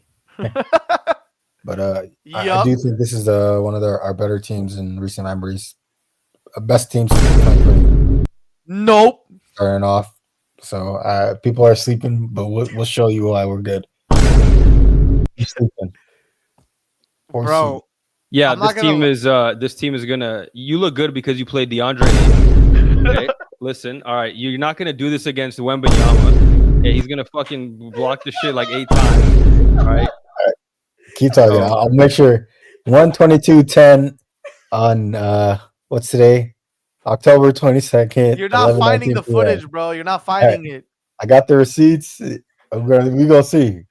We are going to see. When is the day the Warriors play Spurs? I'm going to a Warriors home game. Okay, but you don't even think the Spurs are the top seed. We play the Nuggets next, which is we haven't mentioned yet. So we'll see how we look against the Nuggets tomorrow. And you're praying on everything that you guys beat them. I know you are. You guys ever seen like the best Jokic like Nuggets team in like a while. Yeah, mad confidence in the Lakers. Clip this for whenever this comes out. I don't even care. Jamal might drop 34 on you guys. He's looking so prime. Jamal's looking so prime this year. I'm smelling a Cam Johnson game. He's gonna hit like 8 threes. Oh my God, Cam Johnson game winner! I see it now. Oh man, keep talking. This is the energy that we need for another win. Oh, I forgot. Jokic is 50-point triple double on Al Horford. Al Horford, bro, is your answer to Jokic. How is Jimmy Butler gonna foul bait? He might rest because it's a back-to-back. He's resting for a nap. Uncast to take a nap. He has to go get his milk and go. He has to go get his milk and go to sleep. Hassan, do you send him milk and cookies like when it's like a back-to-back so he goes to, like his rest day? But he only plays 20 minutes a night, if that. He's not like a big part of the 20 minutes, Jokic is gonna have like 65 points. I promise you. Oh man, you're funny. Right, say it for Gabe. Stop talking. Hey, I low key looked at my list and I got some things out of order. I forgot to like a few teams were in the West. Hold on. So I previously said a team was in lower than they are, but fuck it, we're changing them up. We have the San Antonio Spurs at number 4. Now, I know you're looking at the camera, Huss. I know you're looking at the camera. It is not the Warriors. The Spurs have a great makeup. They have a top 3 player on their team. Their second best player is going to come back in about a week. They're going to make a good playoff run, and I realistically do not see them losing to a lot of teams in the playoffs just because of the Wembanyama effect. I'm being dead ass. The defense he provides with the offense that he has God-given level offense now. I could say it now. I could literally say it. He has God-given level offense. Coupled with his team supporting him, I don't see them losing. I swear. They're fourth. Locked. Well, they will not be better than the Golden State Warriors this season. Bro, you guys Jimmy Butler might not even play the whole season, bro. However, y'all might not play. Let me stop. Let me not wish that on the guy. Wembanyama, if Wembanyama doesn't have like a life-threatening injury, he's gonna play. That's the type of player he is. I hope so. I like him. Literally built up like life resistance aura like with the monks. You forgot that. That's facts. He's literally like 3 years younger. Okay, my third is gonna be the Houston Rockets. Wait, what's it? I have the Houston Rockets at number 3. Even before yesterday's game, they were showing really, really good signs against the Thunder without Fred VanVleet. Sengun is looking amazing because I've already seen the game. I could already say this. Sengun's looking amazing. KD maybe has to get used to the team, but he's still Kevin Durant. I have no problems. No doubt about Kevin Durant being Kevin Durant. Amen Thompson is taking a jump this year. I like what I see. I mean, the shooting I don't really care about. It's everything else that he does to like help the team win is what I like. Defense, assists, rebound, like, you know, getting people in the place where they need to be. That's good. Jabari Smith is also solid. So Reed Shepherd, it's okay. But everyone else, they have a really good team. They're a really good coach. And I really think they're going to be third in the Western Conference this year. Yeah, I agree with you. I have the Rockets at number 3. I feel like they have a lot of players that complement each other pretty well, play defense at a high level. Amen Thompson at playing number 2, playing the point guard. That it showcases that he has a lot of versatility, and they're just going to try to rely on their defense to create offense. Like what you said about Kevin Durant, not really gelling onto the team so far, but that's chemistry that they're going to build throughout the season. And they were playing against the defending champs at banner night, home court advantage, so it's kind of different. But yeah, the team will get going.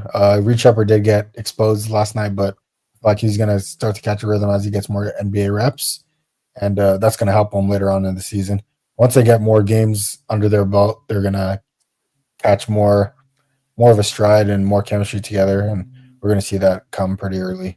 So they'll be a top 3 seed for sure. Even losing Fred VanVleet's one of the reasons why I have him lower, because he's not only a great player but a good leader, and he would have been a great vocal leader on the court. Not CP because he can play better than CP at this age, but he would have been a good player for them, but it hurt him a lot. Nonetheless, they'd still be a top 3 seed because of the development of Sengun and Thompson, and then you already have Easy Money Sniper on that roster. So KD. And I forgot to mention real quick that for the majority of the game, the Rockets were winning. Even, Jalen was not playing, but I mean, hey, it's the first time this Rockets team without Fred, with KD, using Reed Shepherd more, you know what I'm saying, we're playing the defending champions, and they're winning majority of the game. They had SJ with like 12 points until the fourth quarter. That shit's insane. Yeah. I mean, he did pop off. They did go to double overtime. You know what I'm saying? But up until that point, up until SJ hit the shot on Amen Thompson, it was the Rockets ball game, you know? Yeah. A couple possessions are the reason why that team lost, and Kevin Durant not showing up in certain moments. Yeah, but that's my third. Sorry. It's only one game, though. Yeah. All right, Bess. Who you got? What number is this? 3. Trey. I have the Rockets here too. I'm not even gonna get into it. You already know the Rockets. They look good.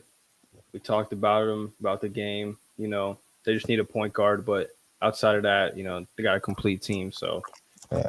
All right, Dose. Got the Nuggets here. You know, we'll see what they got tomorrow, but you know, it's the best team Jokic probably got in his career. Honestly, I would say it's the most well-rounded team he's been on. If everybody stays healthy, I like what they got off the bench. I like what they got in the starting lineup. I think the coach is underrated, so I think they have a good season. So Nuggets going to be my number 2 seed. Yep, I agree. I got the Nuggets at number 2. Reasons you said, best lineup for Jokic. He's still in his prime. Jamal Murray's in his prime. You got a great shooter in Cam Johnson. Bruce Brown back, chemistry there. Secured your young talent, Christian Braun. So they have the chemistry there. They have the makeup of the team that they want for a championship run. And this is a year to get number 2 for Jokic. And he's my MVP this year as well. So I also Psych. I have the Thunder. No, I have the Nuggets. Dude, I really want to put the Nuggets at 1. I think they could be 1. Is what I don't. I really don't. I think they do. I think they could. I'm not. No. They're not likely to be 1, but they could be. But I'm putting them at 2 because the Thunder are just like that good. But no, Jokic does have a chance. I think the top 2 are solidified, and then third is like a toss up. In my opinion. I have OKC. We all have OKC at 1. I had the Lakers, bro. What are you talking about? Yeah, I think OKC's prime for another great year. If anybody's able to repeat in the last couple years, it's them. They got a great team. Players are getting better. Chet looked like he took another step in game 1 because he was carrying them for like the first 3 quarters, basically, because Shea didn't really have it at the beginning of the game. But we know Shea's going to be Shea, and they ended up closing out that game in double OT. Cason Wallace looks improved. He's going to be a big piece for them, especially until Jalen Williams comes back from his wrist injury. They got good depth. They still got Ihart. They still got Caruso. They still got these young guys who we even seen like Nikola Topic get any play yesterday. So like throughout the season, maybe he gets some burn and starts to contribute something to them. So they're just a really good team. They could win 60 games very easily again.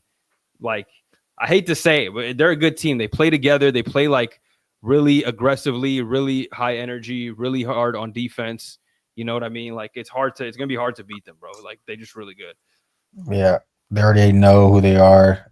They've won the championship, battle tested, and they secure their top 3 guys for the next 5 years, and we'll build around them with the draft picks that they get and know who to put in place to help those guys be the best they are. J-Dub's out, and they're still beating a top team in the West, and have players that'll step up in certain instances, like Cason Wallace said yesterday, hitting a lot of threes. And yep, they know who they are as a team. They know what they need to do to maintain that and the strengths that they need to build within the regular season, so that when the postseason comes, they have those same habits, and they'll be another 61 team again this season through their defense and the leadership of Shai Gilgeous-Alexander. Gabe, any thoughts? No, bro. No, I'm kidding. No, yeah. I feel like the thing I'll touch on this because we already said what we said about the Thunder. I feel like the things you said about the Thunder are almost identical to the things we said about the Celtics. Like, do you guys like the things we just said? Like, oh, if any team's gonna repeat, and then I swear these conversations are about the Celtics. Obviously, injuries happened, but yeah. I mean, I can say it again too confidently. If a team's gonna repeat, it's gonna be these guys. Like, Celtics should have repeated though. They just weren't. They would have been in the finals, and we would have seen probably what happened. Yeah, but the Knicks deserved to beat them the way that they did. But the Pacers should have beat the Thunder. I'll stand on that. Yeah, I don't think they would have, even with the help. Yeah, Hallie would have done it. Hallie Burton. We should have. Would have. We'll never know. He literally sold his entire soul to get there. That is ACL tour. It's tough, man. It's tough. Someone has to win that game. East is terrible. We can probably run through these. Bro, I wouldn't say it's terrible. I actually think it was a little bit difficult, bro. Yeah. In my opinion, the bottom was easy. Don't get me wrong, but then the top, like, I don't know what teams to put what, because it's like, there's no Thunder in the East, in my opinion. There's no like clear the best team. You want to save the East for next week since it's late, or you want to run through them now? I'm down for whatever. We can run through them. All right, let's do it. Let's start with 15. I think we should all have this team on 15. The Brooklyn Nets. Yes. Yep. Yes. You can go down the list. Igor Demon. Easy.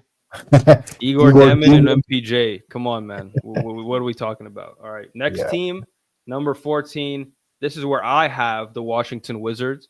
I like some of their pieces. Alex Sarr is going to have another year. You got Keyshawn George. A lot of the players from the draft class last year are going to improve, and I liked who you drafted last year: Bub Carrington, Keyshawn George, AJ Johnson, all these guys. But again, still developing, still little babies. You're not going to win anything, even though they're promising players. They're still young, like 20-year-olds. So yeah, they're not going to win anything. I also have the same.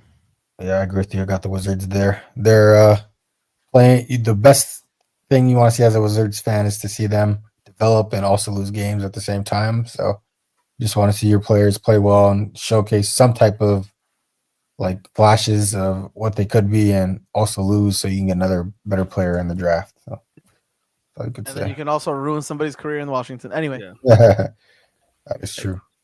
Okay. Well, Right, next up, 13. Pretty I have the consensus Charlotte pick. Hornets at 13. Same.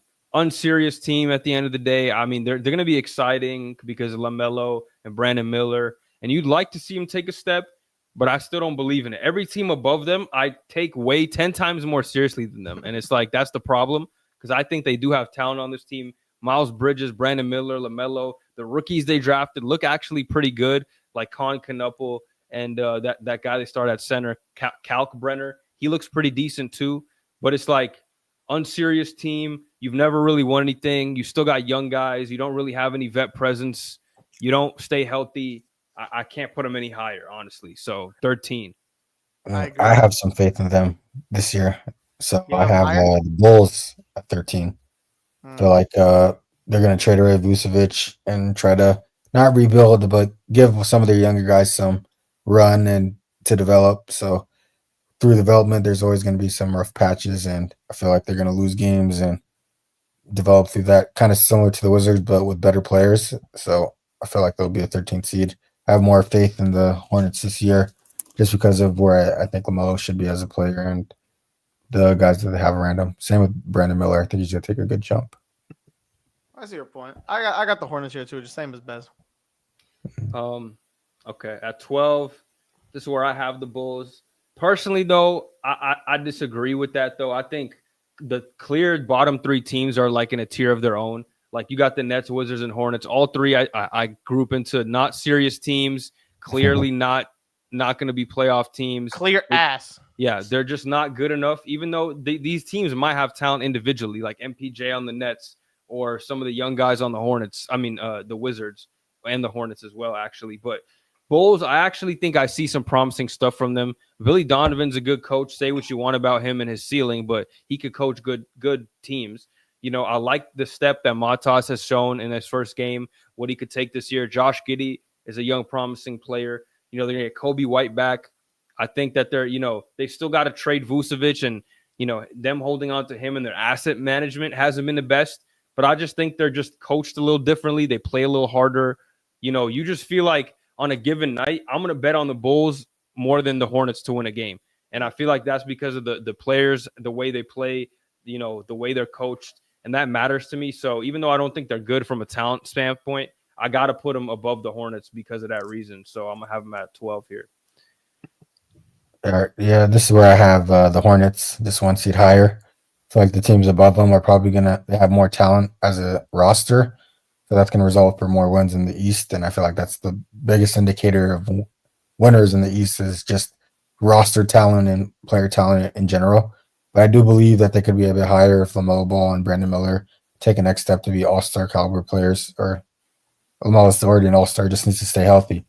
But if they stay healthy and continue to play good basketball together and you have a good working Kakanapel, then you have a building block there and some level of growth that can be established for a winning culture. So stay healthy and they can be higher, but this is where I have them at 12.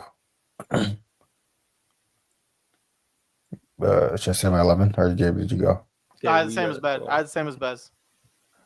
Who's at the Bulls? 11. Yeah, I had the Bulls. I can say mine, Loki. I have the Raptors, actually. All right. Yeah. I think the Raptors have talented players, but I just don't. Man, a lot of these are like above 11-ish area. I could see a wide variety of teams being here. I'm not gonna lie, but for the team I can confidently say would be 11. I want to change it. I'm putting the Pacers. I got the Pacers at 11. Halliburton, Nembhard stepping into a new role. Siakam by himself. I don't think they get it done this year. I think they're out of the playoffs. So I got them at 11. Who'd you say? Pacers. Oh, what the fuck? Yeah. I think I was gonna say Raptors, but I like them a little more, to be honest. My 11. This is where I got the Miami Heat at number 11. I just don't think the team talented enough, especially if Tyler Hero is gonna miss time. They don't really have great guard play. You just got Davion Mitchell, who's like not what you really need. He's a defensive type of guard. He can't really play make. He's just going to go guard the other team's best guard and maybe hit some shots. Norman Powell's like a spark plug type of scorer. You kind of got Bam Adebayo, trying to run some offense, but he's a big and like he can play make as a big, but you don't want him running your offense. He's not like Jokic or nothing. Then you got Khalil Ware, who didn't have a great game. They're still trying to figure out him and Bam fitting together. I think they're both good players, but they just fit really weird next to each other because they have really overlapping skill sets. And it's just like I don't really know how confident I feel in the team. It's the Miami Heat, and you have the best coach in the NBA, so you want to say that like, you know, you have faith that they might do better. But the roster is really ugly to me from what I've seen, and like they play hard, they compete. But I just don't see a way. Like scoring has always been a problem for this team. And now you don't even have Tyler Hero right now. Who's scoring on this team? Who the hell is Norman Powell? Norman Powell, you gonna rely? That's gonna be your go-to scorer, bro. Good fucking luck. That's like 11 seed to me. That's 11 seed to me if that's Norman Powell. So I'll go ahead. At my 11, this way I have the Toronto Raptors. I feel like they're the Sacramento Kings of the East. Just have a bunch of good players on one team that don't really fit well together. You have Scotty Barnes, Brandon Ingram, RJ Barrett, Quickly, Podol, like just have a bunch of guys that are good but don't make good basketball players or a good basketball team.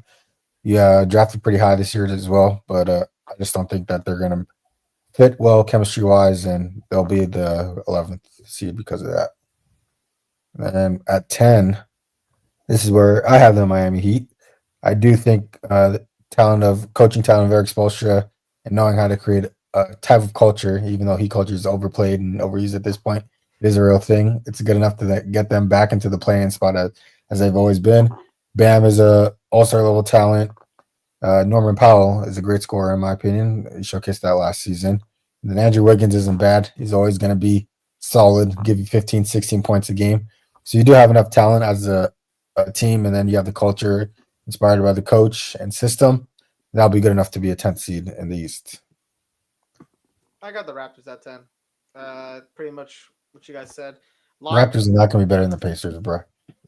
Let me stop you there. They got better players. They got better players than the Pacers. I got the Raptors at 10 too, but yeah, they ain't no way. They had better players last year. Tyrese Halliburton's not the sole reason as to why the Pacers are better. Like reason, but you tripping. You big. Remember, we were calling him a system. What happens when you take out the system, bro? They was better with him in the without him in the regular season. He was shit in the regular season.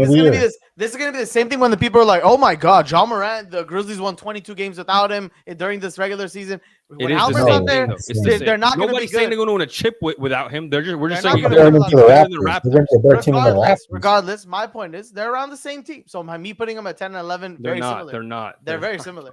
No, they're very similar. No, they're not. Okay, I got the Raptors here at 10. I don't have the Pacers below them, but I got the Raptors here at 10. I think they're going to be better than the Heat, in my opinion, because I think they're a little more well-rounded. If they can stay healthy, that's the big thing for them. Because a guy like Brandon Ingram, they have a good player in him. Jakob Poeltl, like you said, they don't really have like a standout guy, but everybody on their team is solid. IQ, Grady Dick, RJ Barrett, like they got a lot of good players. So again, 10 seed isn't nothing to write home about, but I think they can get there if they stay healthy. They have a well-coached team as well. So I think they're going to be solid. So I got them at 10. All right, who's your 9? At 9, this is where I have the Boston Celtics. They're going to fight. They're going to scrap.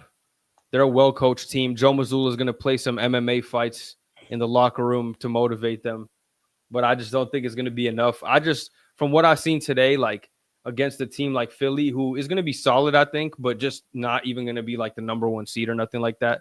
It's just going to be tough for them. No size, really. You have like a lot of redundant guards. They're still going to be good. Peyton Pritchard's a dog. Derek White's a dog. You got those two guys are going to provide you a lot of offense. Anthony Simons off the bench is going to give you some offense, but I don't know how sustainable it's going to be. Like, it's a lot of effort right now from like undersized guys. So like, I don't know for 82 games, how long that's going to last. Like, they look good today in the game, but like, if you're going to play the let's say, I don't know, Nikola Jokic in game 42, are you going to be giving that type of effort, Peyton Pritchard on the defensive? I don't know. I don't think so. So I think they're still going to be good enough because they're well coached to be a playing team, but I got them at 9, in my opinion. Yeah, I agree with you. I have them at 9.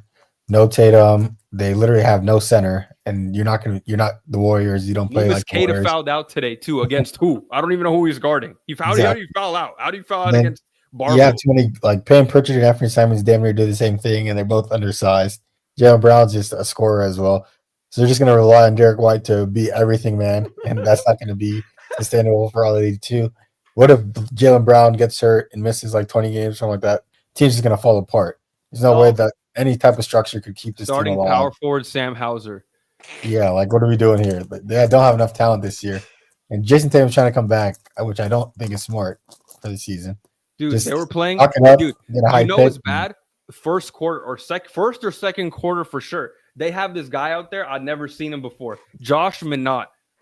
That's how you know. I know that guy. Game one, you're playing this dude. It's a wrap, bro. I'm sorry. Game one, this is your like everybody's healthy for the most part. Like we got our short rotation. Why? It's over, bro. That's hilarious. He played 16 minutes. Like this wasn't some like, oh, end of the game, we need a spark or something. Like you paid him in your regular rotation going into the game, bro.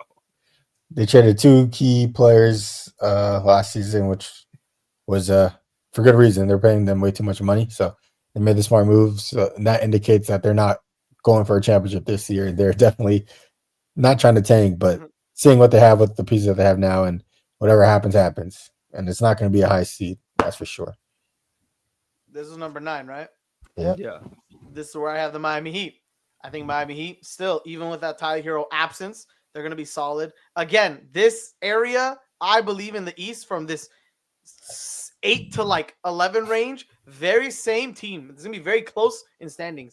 But I do think when Tyler Hero comes back, they're gonna do pretty good in the East. Him, Bam Adebayo have been shown to always get to this level play-in spot for the past few years. So I have them just sticking right there. Andrew Wiggins, like Hudson said, not bad. Norman Powell, I think, is a very good scorer. So he's going to help that team a lot in the scoring aspect while Tyler Hero's gone. And when Tyler Hero comes back, he'll still be doing his thing, probably 22 points maybe. He'll be like the second best scorer on that team. Best scorer on that team. When Tyler Hero comes back, it'll be Tyler Hero, in my opinion. Oh, you're talking about Norman Powell? Yeah. Yeah. When Tyler Hero comes back, Norman will be the second. Okay. But going to my 8th seed, I have the Boston Celtics here. Yes, they don't have Tatum. Yes, I think he shouldn't come back. But I still think the East is weak enough where a Brown-led Celtics team with the help of Derek White, Anthony Simons, Payton Pritchard, those guys should get it to a playoff spot, in my opinion. They might lose in the first round, but I think they'll be there. Okay. My 8 is I just blanked out, but the Indiana Pacers. Pacers are my 8th seed. I feel like the system itself is going to keep them alive. The way that they play basketball within the pace is going to elevate the players like they did in the past. I do think Benedict Mathurin is a great player, and Hart is a good player as well. Obi will get some reps. They still have Pascal Siakam, which is their leading scorer in the finals and conference finals. He's not going to miss a step. They have enough talent, and they play well as a team within the system to win enough games, especially in a weaker Eastern Conference. So I do think they'll be an 8th seed. Or the 8th seed. Not many teams that do think number 8. Yeah. All right, bro. I was debating who to put at 8, but since we're doing, the whole fact that we get to see one game from each team pretty much, from a Hayden perspective, I'm put the Atlanta Hawks at number 8. I had higher hopes for them coming into the year, but getting fucking 20 pieced off the rip by the Toronto Raptors, it's not looking good. Like, if that's my first impression of you, I don't know how I feel about the season. I just don't really know how to feel. Like, I thought this was going to be a better year. They bring in Kristaps Porzingis. You got great players around Trae Young, exact guys that fit him, Jalen Johnson, Dyson Daniels. You hope Reece Shea takes another step. And obviously it's still early in the season and things can improve. But I just, I wasn't very encouraged from what I saw. Like, Dyson Daniels did, get into foul trouble today. But again, you got 20 piece by the Raptors, 140 points in a non-overtime game. I'm starting to feel like maybe like, I don't know if Trae Young, you could have like, you might need like a super team around this guy. Cause like I don't know. The defense doesn't look good. Maybe the team chemistry, team construct isn't good. Kristaps Porzingis might not have been the most impactful pickup. Yeah, I don't really know, bro. I'm not very high on him after seeing game one. I think they'll still probably be a playing team, but I don't think it's going to be a very good season as much as I thought earlier. So I'm going to have him at number 8. All right. What's your 7? Yeah, what was your 8? My 8 was Pacers. Mine was Celtics. All right. Number 7. This is where I'm going to have the 76ers here. I was debating how high I should put them because I think they could be higher. I think they could be like a number 4 seed, but I'm just not sure how healthy they're going to be throughout the year. I think with Maxey and VJ, you're still going to be a top 7 seed regardless. Even if Embiid and Paul George theoretically play none of the whole season, you still probably be a top 7 seed because I like them that much. But outside of that, the rest of the team is not too strong. I'm not really high on the rest of the roster. If you can get half of Embiid, if you can get half of Paul George, like if they can actually contribute, the ceiling is higher, but I just don't know what to expect from them. So I'm just a little worried to put them any higher on the list. But like, this is the one team that I'm like, yo, like I could easily see him being much higher. But with VJ and Tyrese though, just leading the charge, y'all going to be a top 7 seed minimum regardless. So I feel good putting them at number 7. Yeah, that's not bad. At 7, this is where I have the Detroit Pistons. With Jaden Ivey not playing again, Tobias Harris another year being older. I think we already know who Jalen Duren is as a defender.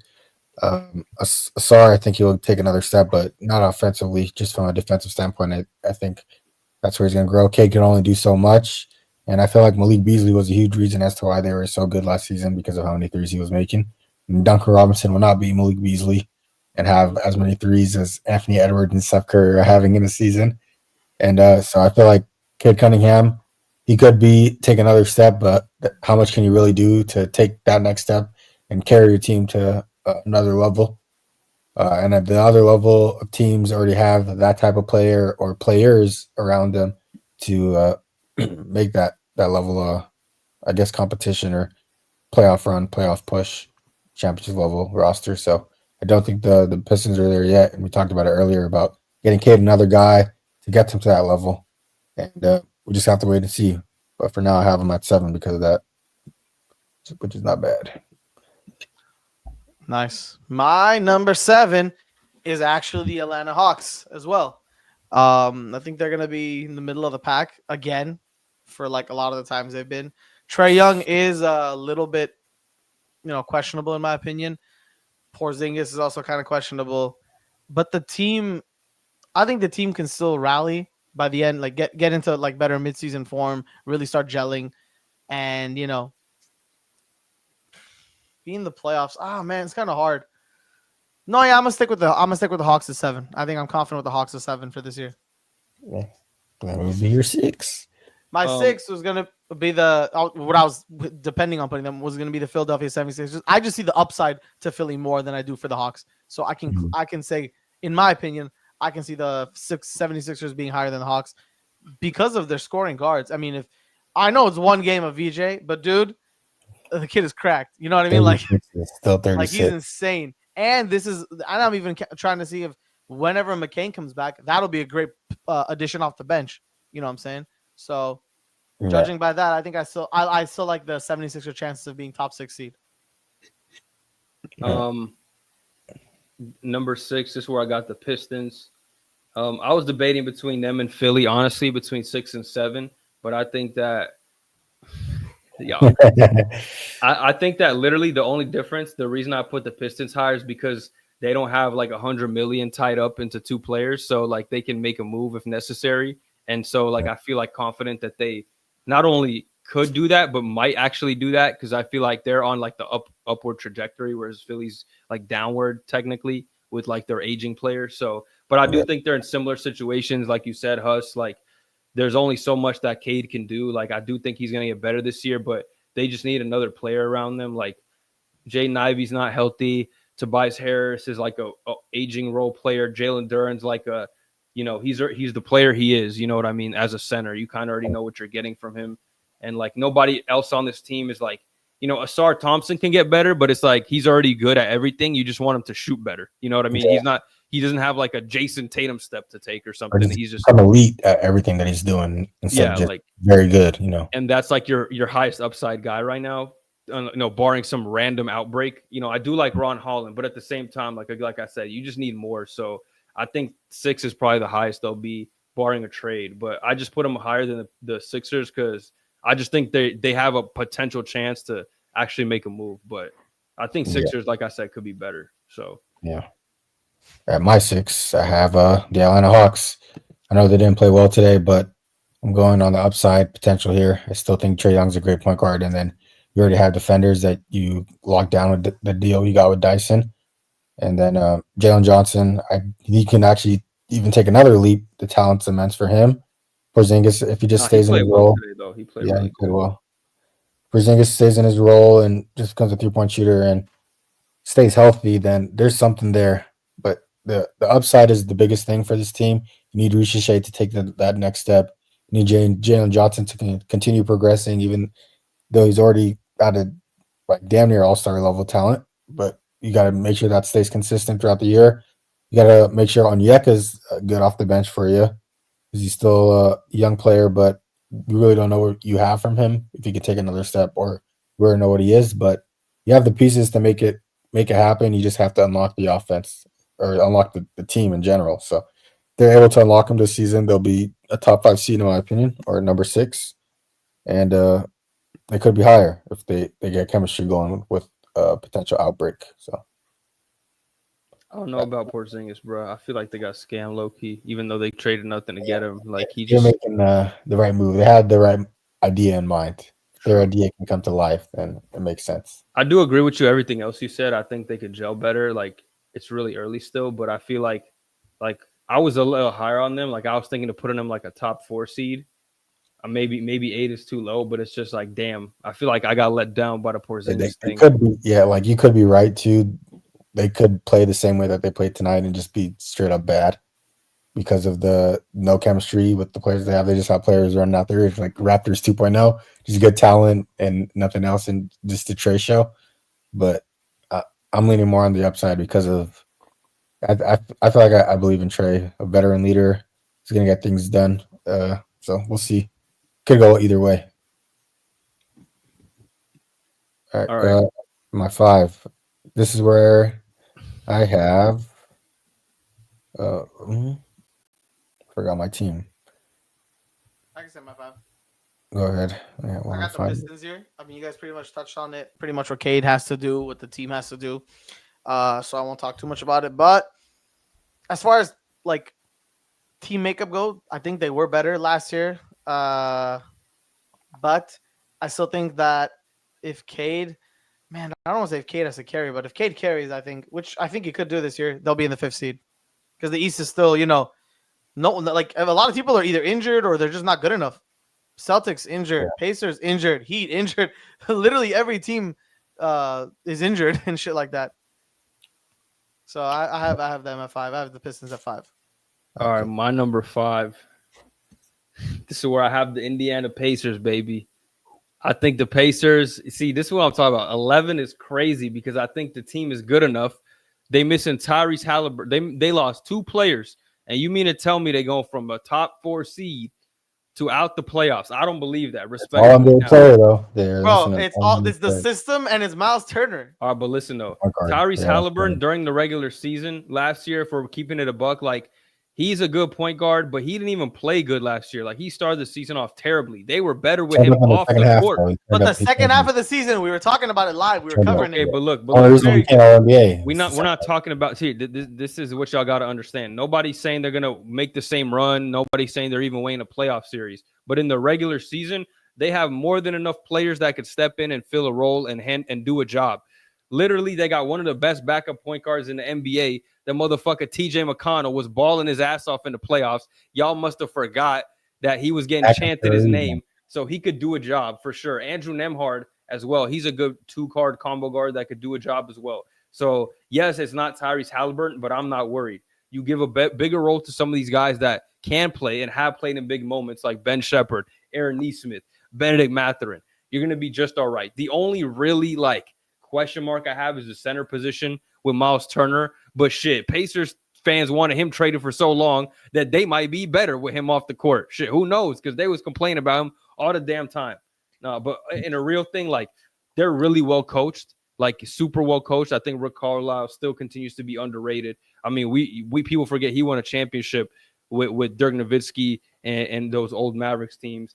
And again, I think they got enough talent all around on the roster to really field a competitive team every single night. And players that could step in and contribute. Like, again, they're not going to be Tyrese and they're not going to be Miles Turner, but they can fill a role and do a job. So I'm higher on this team than maybe y'all are. I think they're still going to be a top 5 seed. Yes, I think at worst we can see them as an 8 seed. That's the lowest I think they'll finish. That's why I think being 11th is crazy. I don't think there's a way, barring injury, obviously, they're not making a play-in game. There's just no way to me. So I got them at, what is this, the 5 seed? I think this is, maybe a little high for them, but I just think they're very well-rounded, very well coached. They got good role players that can step up. So, yeah, Indiana Pacers. You make a good argument, but I don't think that they have enough players to back up your argument. Their players are going to have to back up your argument. They'd be you make a compelling argument to the point where I could believe them being 5th, but they just don't have the talent, bro. I feel like the other teams at least have the talent or showcase the talent in the past without being injured to like get there. What talent? The Pistons, pair them up against the Pistons. It's just Cade. Everybody else, give me the Pacers. Okay, in the playoff series, I'm taking the better player. In the playoff series, I'm taking a better player. No. But we're not talking about play. We're talking about the regular season standings. I never said they're going to win a playoff series in my life. We're talking about regular season standings. You know what I'm saying? Yeah, I can see him being better than the Pistons. So that's my rationale there. But I found my team. The reason I couldn't find them before is because they were so low last year, which is the 76ers. Philadelphia 76ers, I think they'll be the 5th seed. From what I've seen today with VJ Edgecombe, maybe I'm overconfident off of one game, but he definitely looks like he's one of them ones. 36 points isn't easy for anybody in the NBA, especially off your first game. Him and Tyrese Maxey are the future. If Joel Embiid can be at least 50% of what he was his MVP season, they'll be okay. They'll be a 4th seed. PG too. PG was 50% of what he's been in the past. You should get in the commentary. Stay healthy. Biggest word. HEATHLY. Embiid's not even like 5% of his former self. He dropped 4 points. Okay, he's on a minutes restriction. Let them build him up. They're doing it right. Let him build minutes restriction. You don't even play in the 4th quarter. Yeah, 1 for soft 10 is benching. 1 for 10 is a minute restriction. He got soft bench for Dominic Barlow. They don't know how to. It's not a minute restriction. That's a skill issue. I'm not talking about the coaching staff. I'm talking about the players. Yeah, I'm talking about the players. You got to stagger his minutes so he's able to finish the damn game. Like, so how many minutes until he fixes the 1 for 8 He got soft bench. It wasn't a minutes issue. He got soft bench because he's ass. Right. Well, I mean, that's your best player. So you're not trying to hurt. That is not their best player anymore. That is Maxey. That's your MVP. Okay, I'll say that. He was the fraud MVP. I remember. Yeah, the Jokic, fake hardware. Come snatch that shit out of his house, bro. Snatch his bro, chain. Literally, that MVP should be shipped to Jokic. I'm not even kidding you. That whole team is built off potential in my eyes. Potential team, and they've reached their potential of what the players in the past. Jay Huff is a better player today. They'll be a top 5 seed. Ben Simmons today or Joel Embiid today? Shit, that's a good question. Ben Simmons doesn't even want to be on an NBA team. One is physically destroyed. One is mentally destroyed. One is physically destroyed. You pick yours. Combine them both, you have the worst NBA player of all time. Oh man, or the best.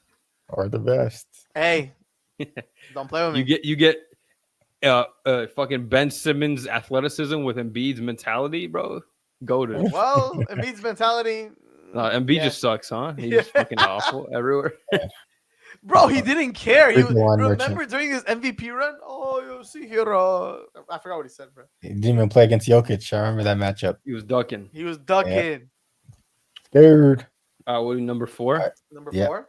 4. I think we'll all have the same 4 here, but I got the Milwaukee Bucks. I got the Bucks. Okay, good. Milwaukee. Woo! Absolute cinema. Okay. Yeah, Giannis. We already know who he is as a player. He's company. Carry you to. No, you got Giannis, Miles Turner, front court. Actually, cinema, bro. I'm not. That is actually cinema. And Cole Anthony coming off the bench. And then the back court is just guys. Just the Coos. The Coos show. Oh, yeah. He's just out there to have fun. And Doc Rivers, say what you want, but he's a good regular season coach. That's all he's good. I don't give a shit what you say about Doc Rivers, He's good. He's a good regular season coach. So he'll get him at least a 4th seed. But yeah, Giannis Antetokounmpo. Like I said for Victor Wembanyama, same argument. Giannis Antetokounmpo for the East. That's all you need to say. He'll get you to the 4th seed. Yeah, but see, difference is now Vic now is a better team than Giannis. Yeah. Oh, 100%. Yeah. Your time is up, old man. Giannis and Miles Turner are going to be good for sure. Okay, he's going to be a Lakers soon. I hope so. Oh, yeah. Hey, Hassan, it's like that meme. McQueen is fading. It's like Giannis. McQueen is, it's like Vic. Good all right, number 3. I got the Orlando Magic. At number 3. I do as well. Orlando Magic. You already know, bro. Desmond Bane. Just send him another first-round pick for a tip, bro. Just because they were that nice to give him Desmond Bane. Give him an extra pick as a tip, bro. Because I think this team is going to take a huge step this season. I think really their ceiling is just going to be like how good Paolo is. Because like if he's a superstar, like MVP candidate, they could legit make the finals. But like I don't want to go that far just yet. It's game 1, and he didn't play like all elite, so I don't want to say that. But Franz is doing Franz things like we expect from him to be a elite 2-way player.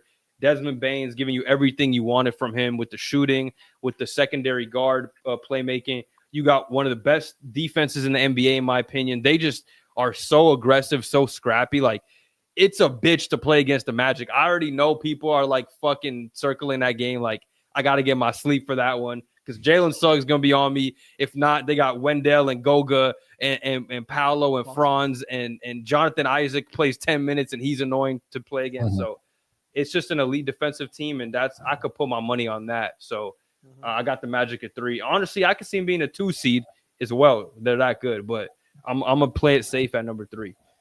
Yeah. They got this guy right here. Click on this link. Are you gonna find the Desmond Bane with the Bane outfit on? Oh, bro, I saw the darkness tweet. is your ally. I saw the Darkness is your ally. I was born in it. I was born in it. They got that guy right there. One of the greatest. Someone in the comments like, this is the only reason they got him. They can send him back now. They got the flick. Facts. Just send him back to where he came from. The Joker has an enemy.